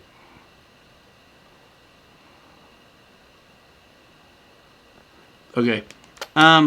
You say E-Flight F-16 over Freewing F-16. Any reasons why? I know it has safe, but the Arctic camo is so sexy. Well, I like the Thunderbird's paint scheme, and I don't use safe, but it has AS3X and safe. It also has an end runner and suspension struts out of the box. So they've done some things to upgrade the Freewing one, but I don't know if they have suspension on it out of the box or anything like that. But I just kind of I like that paint scheme on the E-Flight one. That's really it. And the end runner, I mean, if Freewing's got an end runner now and comes with suspension struts, it kind of levels the playing field, you know. So, I mean, honestly, if you like the Arctic camo, it's sick. I mean, if you watch probably still my videos, we did the gray 70mm and the Arctic camo F-16 Freewing on the Motion channel. So if you're an Arctic camo kind of guy, then boy, that makes it easy for you.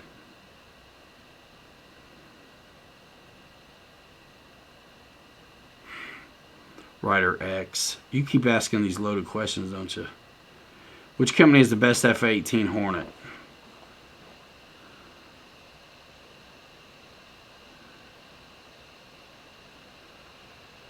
Oh, man.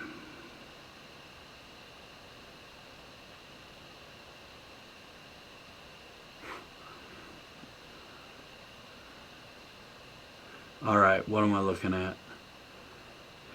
Best F-18 Hornet. Oh, man. I mean, it depends what kind of field you're flying at. You know what I mean? Are you flying off grass? Are you flying off solid surface? Do you like AS3X? Do you not? That's really what's up. I mean, I think if you look at the landing gear, it's obvious which one's going to do better on grass or rougher surfaces. I have had them both. I've flown them both on this channel. You know, the 80 millimeter F-18 as an in-runner, which sounds mean, and you get the AS3X, you know, of course. And they're different F-18s. I mean, they're both awesome. It just depends what you want. You know what I mean? You have to discern.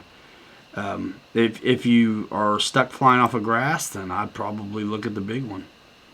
You know what I mean? Mike Kennedy likes the FMS F-18, which is a 70 millimeter jet, and it's awesome. I'm sorry, forgive me for my intuition. That's okay. What'd I miss? Mike Kennedy loves the E-flite F-16. It's awesome, super predictable, charging batteries for it now. You're flying one signed by Pilot Ryan and Captain Mike too, aren't you?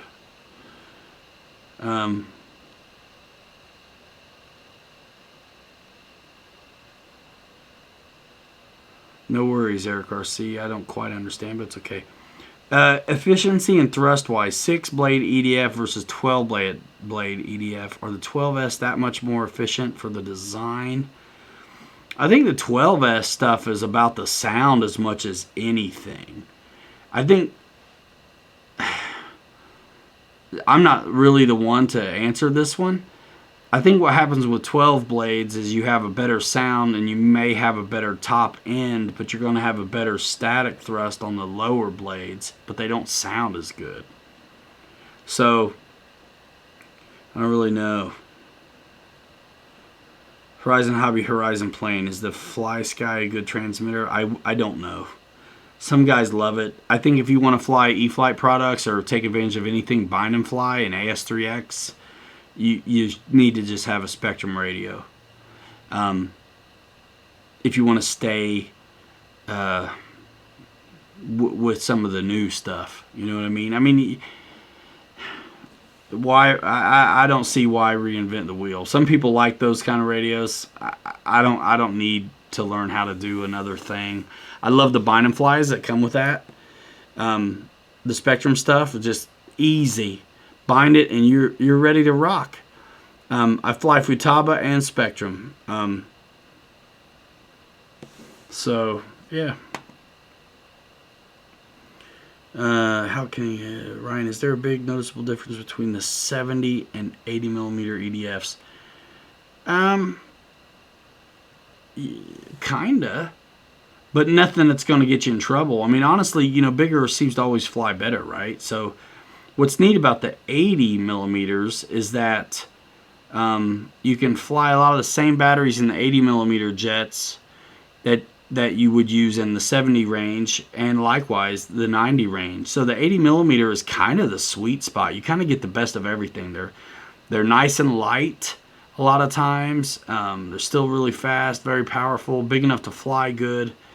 80s are pretty sweet. I mean, the FMS 80 millimeter BAE Hawk is a lot of jet guys' favorite Hawk.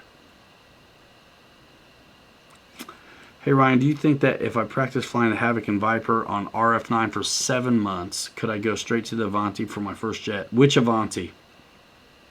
Which one? FMS or Freewing?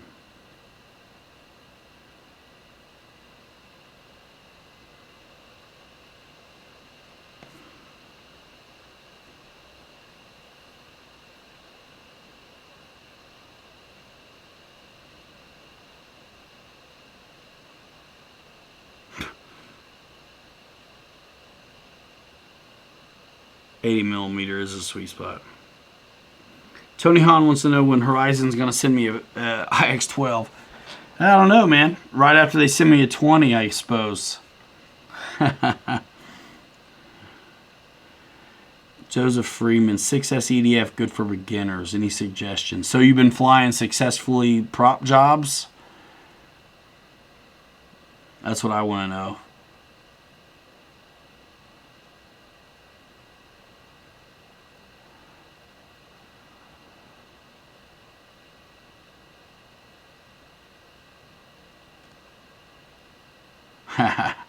IX-20, yeah.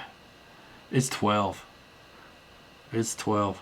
We'll try to wrap it in a few. Let's see. I'm still waiting. Where's Joseph flying at?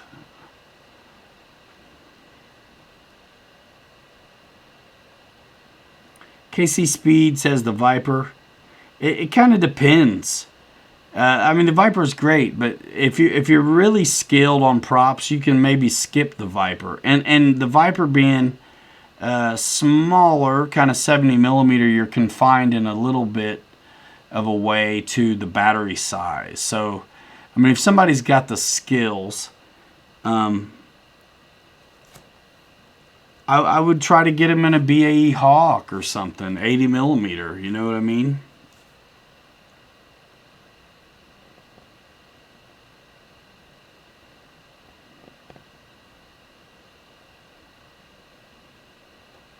See you later, John Noontz. Yeah, the battery makes a big difference. Yeah, Joseph Freeman, I'm trying to figure out what kind of experience you have to give you a good answer. If you like the idea of AS3X and safe in a jet, then the Viper probably is what you need to be looking at. Awake FMS V5 T28 coming anytime soon. Man, I don't know. Honestly, their V5 should just be the V3. The V3 was amazing. V4 was a little bit different and then had some suspension, which was cool, but the wheels just wallered around on the axles. It wasn't even, it was kind of fiddly compared to the version 3, which was awesome. Jeff Suriano, thanks so much. You fly the Marlin now? Yeah, man, the Viper is a good one. For where you're at, I think the Viper is a good one. The Venom is special. Probably free wing. What are we talking about? Horizon Hobby, Horizon Plane. I don't have a Wildcat anymore, but I wrote an article about the Park Zone Wildcat when it first came out. Pre-gyros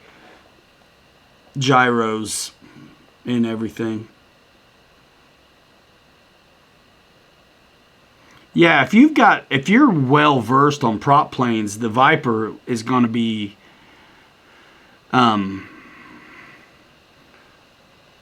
depending on who you are, it may be an unnecessary step. You might be able to go, past the Viper first. But if you're kind of still noob on the prop stuff, but you're ready to start cutting your teeth, the Viper is a good choice. Michael Brill's not having any trouble on his Viper. Plug and play. 3S 64mm hand tossers are good beginner jets. Yeah. Michael Sherman still has the Wildcat. Great little flyer. That is a great flyer.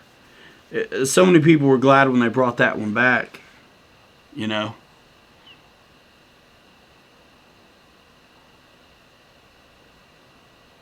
Fun.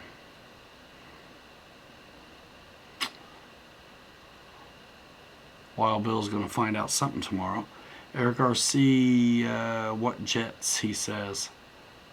Brian Chambers, thanks for coming by. He says good night to everybody. Oh, man, Rabbit. Favorite warbird. Favorite, I count the Harvard as a warbird. It's my favorite for like sentimental reasons, but my favorite flying one is gotta be a P-47. Razorback in particular. However, I love the Spitfire and the P-40B model in particular a lot. But P-47, it probably reigns supreme. But I really do enjoy. I mean, there's so many. That's what's so awesome about this stuff. They all fly different, right? I mean, the Zero is awesome. Falk Wolfs fly great. The ME 109 has got its own special deal. Feel, you know?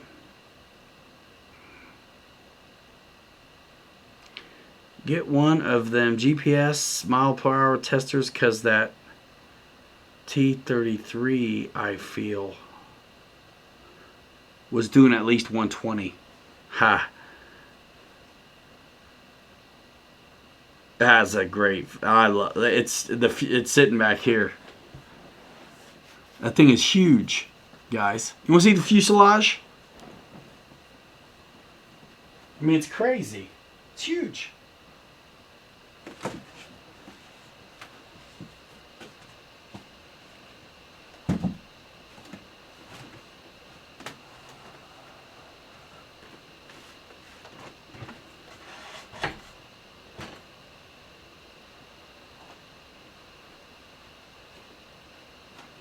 I mean, it's too big for the shot. It's taller than I am. The fuselage to the T-33. We're like buddies. How you doing? Pretty good. Good to see you. Love your paint scheme. Looks good on you. No problem. I appreciate you too. All right, see you later. Peace. I'm so stupid. We'll just put it here for now. Look at that, man. I mean, come on. Can you see it? Yeah. It's huge.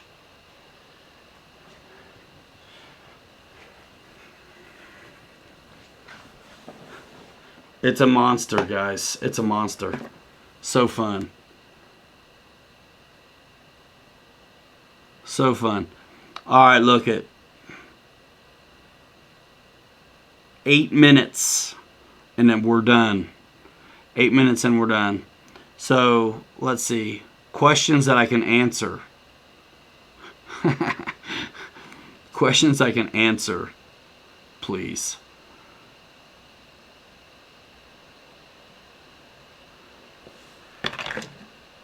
Did I get nervous flying a T-33? Watch the video. Watch the video. The shakedown. I'm like, my heart's beating out of my chest. 12S. Absolutely, yes. Michael Brill. Which the little jet? Holy smokes, man. This is the new Hobby Zone 3S hand launch Viper that I filmed today. It's like $119. Go to pilotryanmedia.com, click Hobby Zone, look at Plug and Play Aircraft, and check this out for yourself. Tech spec and ordering information. Again, we filmed the first 2 flights today, and they'll probably be, I'll have them ready to go probably tomorrow night, Monday morning at the latest. Yeah, so that's what this is. Fun little hand launcher on 3S. LJ Hobby Life, yeah, this is it. Good time. I mean, watch the videos and see what we had a good time. I mean, I do like I'm advanced enough that I like my planes to have rudder. It'd be easy to add one. You'd have to make arrangements for it.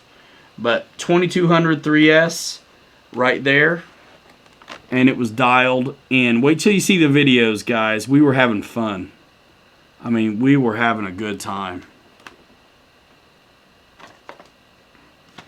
Good time with this little guy, and it's cheap. Yeah, get to bed, guys. Somebody kept me up late last night, or I would have had my edit done last night. I had to finish it today because I hang out too much. This thing hand launches so good that when I threw it on the Maiden, I fumbled around and didn't get to the sticks for a couple seconds. Kept flipping switches instead.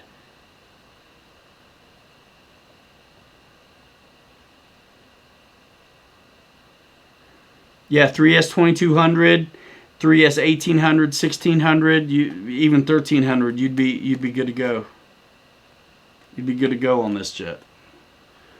50 millimeter, I think it's 11 bladed fan. It sounded really good. I couldn't believe it. Wait till you see it. Wait till you see it on action. And I even did a touch and go, guys. Even did a touch and go on the tarmac, on the Geotex. It's got these cool skids. These are plastic bits. These are plastic. They protect the servo arms and the control horns. And then this intake air right here is plastic as well. So's the nose. Ken Sprouse, thanks, man.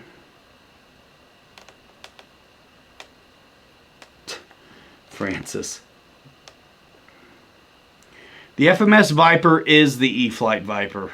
It just doesn't have the AS3X and safe in it. That's the only difference. Yeah, Joseph Freeman. Yeah, guys. These are going fast. The little Vipers are going really fast. I think the thread is huge already at RC Groups.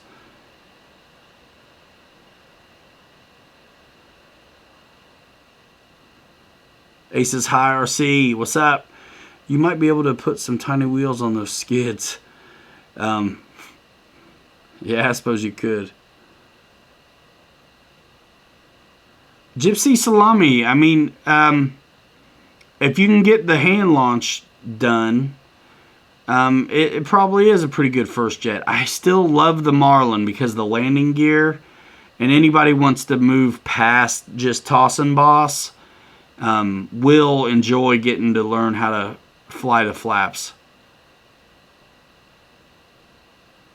Aces High just got his Vipers. Already got them together. Kick ass, man. Hope there will still be many Vipers left at June 2nd, please. I tell you what, these days, if there's something you want, my advice is to make it happen. I've been saying it. Oh my gosh, LJ Hobby Life. I wish I had time to put that together for tomorrow, but I mean, dude, it's 12:15 in a second, and I mean, honestly, I'll be real with you, right? So, I mean, the reason I get to work with all these companies is because when they work with me, I deliver the results thereafter. So, I want to do the X-Max. I want to do some other stuff first. But what I need to turn around is this. This is new for Hobby Zone. Basically, I'm their marketing for them, and then you guys and the way you react to their products, and when you guys film and fly and talk about your experiences with these things. This is a grassroots marketing operation. So if I drag my feet on these things, I'm really doing a disservice to them. So this needs to be my priority. And that's what being a grown-up is about. You don't always get what you want. Sometimes you gotta video and edit this toy instead of that one. Life's rough. I can't do a live stream tomorrow. I tell you who can, though. Mary Boozer's RC. He does a live stream 8 o'clock Eastern Time at the Mary Boozer RC YouTube channel. On Monday night, RC Air Marshal does a live stream, 8 o'clock Eastern Time. On Tuesday, Jeff's Custom RC and or Raven Rock Machine and Aviation do a live stream. On Wednesday, Ethan RC does a live stream, I think 8 o'clock, and then GB Linden does his at 9:30. On Thursday,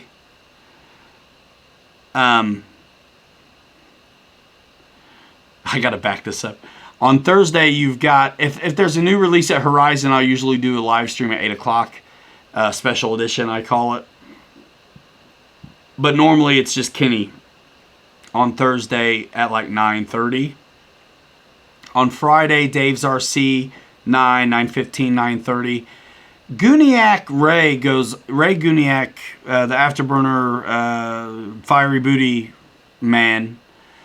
goes live after Dave on Monday. So back to Friday, Dave's RC, and then me right here. Raymond Molina, you out of here? Yeah, I'm gonna wrap it pretty soon too. Reinforce your Lexan, huh?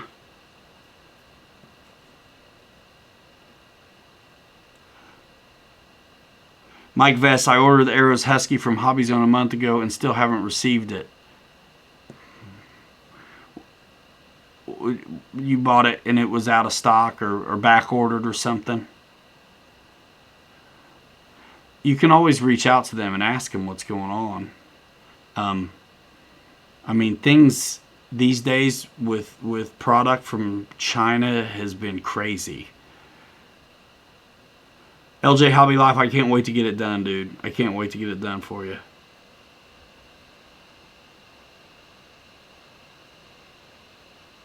They should be here soon, though. I mean, they really should be. Joe Pellegrino, see you next time. Hey, forget about next week, man. We'll have videos up during the week. Don't worry. Just no live stream, of course, until... unless somebody surprises me. No live stream till Saturday. I'm a big little kid. Is that okay? Absolutely, man. Thank you, Ken. Life is funny. Next plan will be through Hobby Zone for sure. Yeah, and yeah, anytime you guys get anything at Horizon Hobby, click through me as well. Horizon Hobby, Hobby Zone, HSD Jets, man.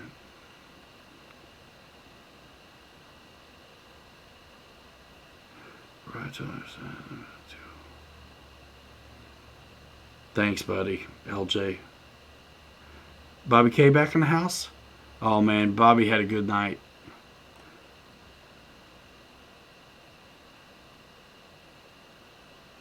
Just got home. Man, you must have got food on the way, you son of a gun. We're about to wrap it, man. Mamba 10, Chris Morgan says. John Graham, can't wait to see the footage, Bobby. Furball's out of here. See you later. Yeah, Shugu's awesome. Shugu and drywall mesh tape. Yeah, there it is right there. Or at least Gorilla Tape and 3D printed washers. Yeah, I use Gorilla Tape as well. I mean, I watch guys like Duper Bash and RC Dude 81 who bash super hard. So I see what they do and try to emulate that. Joseph Freeman, dude, thanks. Plane purchase, battery purchase, truck purchase, shirt purchase. I have an Amazon store too. Anything you buy online, you can really click through and help support the channel. I have seen those indestructible bodies, Gypsy, and I was thinking about getting one. They're like $100. I'd rather not pay for it. I'm working on the truck guys. I'm hoping to get in with the truck people, the surface folks, like I have with airplanes. That would be really nice. But if it doesn't happen, that's okay too. Dennis, you got to pay him before you can fire him, dude. Arma is nice. I love it. I love it. And I like the axial crawlers and the Redcat. I'm going to try that TRX4. I can't wait for that FMS Jeep. Pilot Ashley Roachclip signing off. See you later. Shugu saved my 112 scale bodies. Yeah, dude, I've got Shugu and all kinds of stuff inside that blue body. Craft King, thank you so much. You guys, will see you if I'm awake. We'll see you at the Boozer show tomorrow. Check out your buddies all week. Thank you, LJ. Yeah, man, it's past 12:15. I said I was gonna wrap it. Yep, we're gonna do it. Check the videos on the channel. Oh, dude, Kevin Talbot's one of my favorites. RC Sparks is cool. Yeah, Kevin Talbot, Aussie RC Playground. I watch CCXRC as well. I've got some crawler guys I watch. Harley Designs. He does a stream all the time. He's building kits. Yeah, George Watts, see you later. Thanks for being here, man. Proline makes the indestructible now. Cool. Well, that might be for sale at Horizon then. It's always nice when I can drive traffic back to where I've got a relationship, obviously. Ryder X, thanks, man, for coming by. Michael Sherman, see you later. Good to see you around again. I got some new Proline Badlands for this X-Max, too. Hopefully they don't balloon as bad. But one thing I don't like is they're heavier. Sorry, more hat cam coming, but on board, too, says Victor. Awesome sauce, man. Gypsy says, sleepy, sleepy. William Regita, thanks for coming around. All you members, thanks a lot. Anybody who's not a member wants to be one, it's easy. Click the join button. See what's up with the tiers. There's kind of different access. You don't have to, but it's cool if you do. Keep coming around, watching the videos. Engage in the comment section with everybody. And keep coming over to the stream. It's really a blast. And it's really special. You know, you don't really know how things are going to work out always, but you just put in the time, put in the work, and things usually take care of themselves. And this channel's back, you know, better than it ever was. We had it for 9 months, gave it a 5-year break, did a channel somewhere else, learned how to do this, engage, built a following, and here we are with all of you guys just rocking it. Badlands break the chassis. They're too heavy, aren't they? I know. Then why can't Traxxas make tires that don't balloon so bad? Man, I don't want to put that fishing wire through the treads. Oh,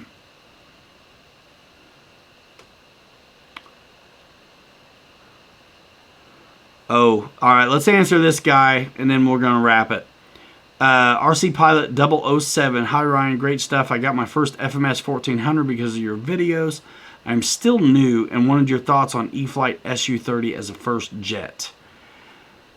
I tell you, I hate to always sound like the harbinger of doom. There are better. The SU30 is awesome. It's one of my favorites. However, I don't think it's probably the best first jet choice. I think you're probably a little better served flying something that looks more like your Warbird. Something like a T-33, an L-39, a sport jet. Maybe even like an F-86. The SU-30 is just kind of big. And it feels a little bit... You're not going to... Even within the world of jets, the SU-30 feels a little different and heavier than some of the others. And that's for guys who have experience. So the SU-30 is awesome. But I don't think it's the greatest first jet choice.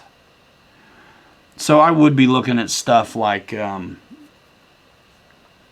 little more... I mean, even an A-10 has wings that are kind of straight. It's going to feel more like what you're used to.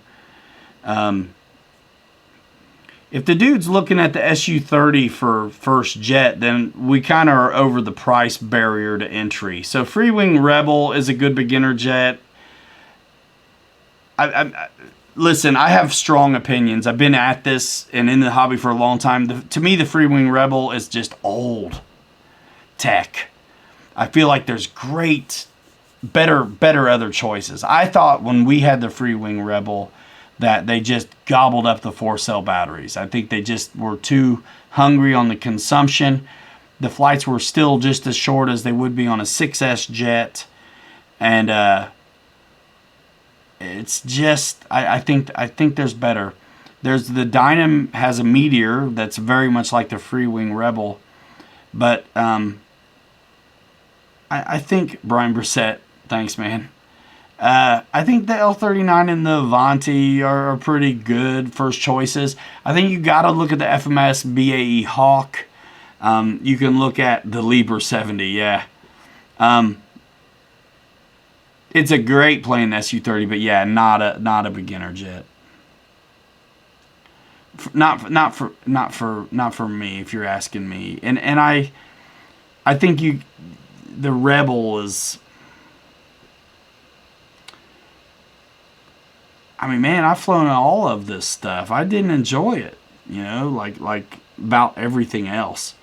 The E-flite Viper is a good one. If you know you want to go big, though, see, the thing about the Viper, it's great, but you really should be flying smaller batteries, 4,000, 3,800, 3,700. You can cram bigger in there, but then it's not going to fly like a beginner jet for you. So if your skills are really on par on the Warbirds, I think you probably can handle FMS BAE Hawk or even the Freewing 70mm BAE Hawk. If you're all about the safe, I mean, the Viper is the way to go. If that's going to make you feel better about things, AS3X and stuff like that, then you definitely need to lean that way. You know best in a way. You got to take it, digest it all, and all that stuff. F-22 going to be my first jet tomorrow, LJ Hobby Life says. I agree with you, Mike. The L-39 is not as forgiving as the Bayhawk from FMS. I agree. But at least it's got the straight wing, kind of F-86 in a way as well.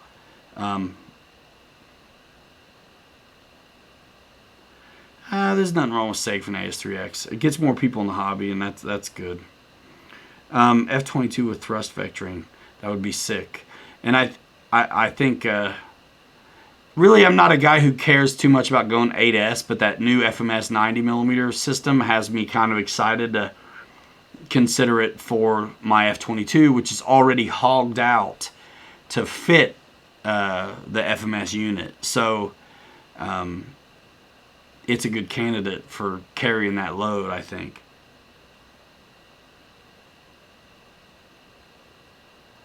I put one of my timber batteries on the RC car, and instead of burning the motor, the battery just got on fire. Yeah, that's bad. Meat Servo, thanks, man. Are you Canadian? You're from Canada. Cool. Thanks, bud. Thank you. I used a 3S2200 on a brushed motor. Yikes.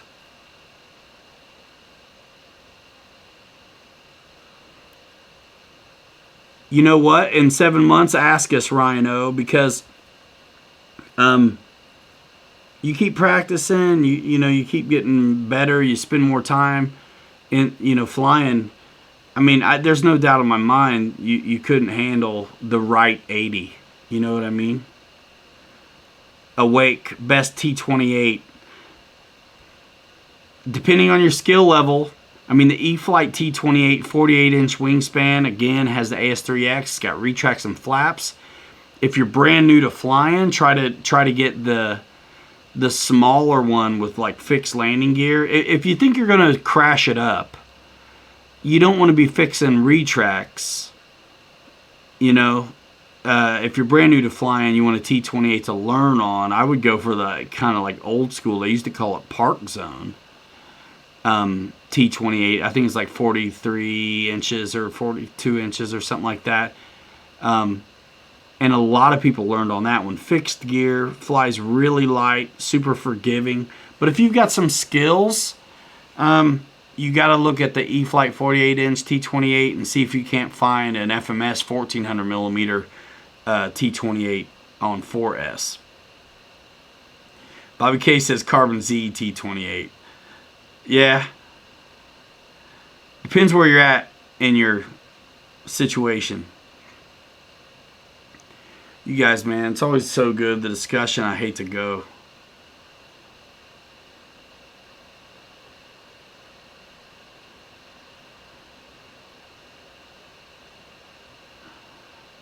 LJ Hobby Life likes the Freewing BAE Hawk.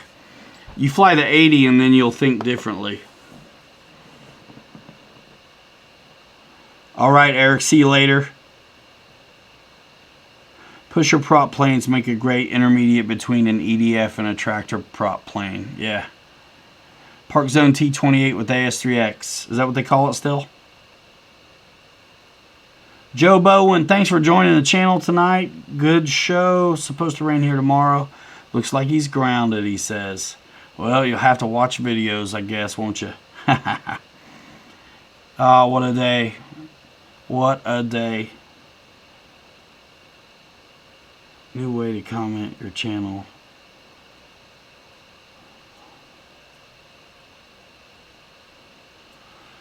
That's why your shows are so long.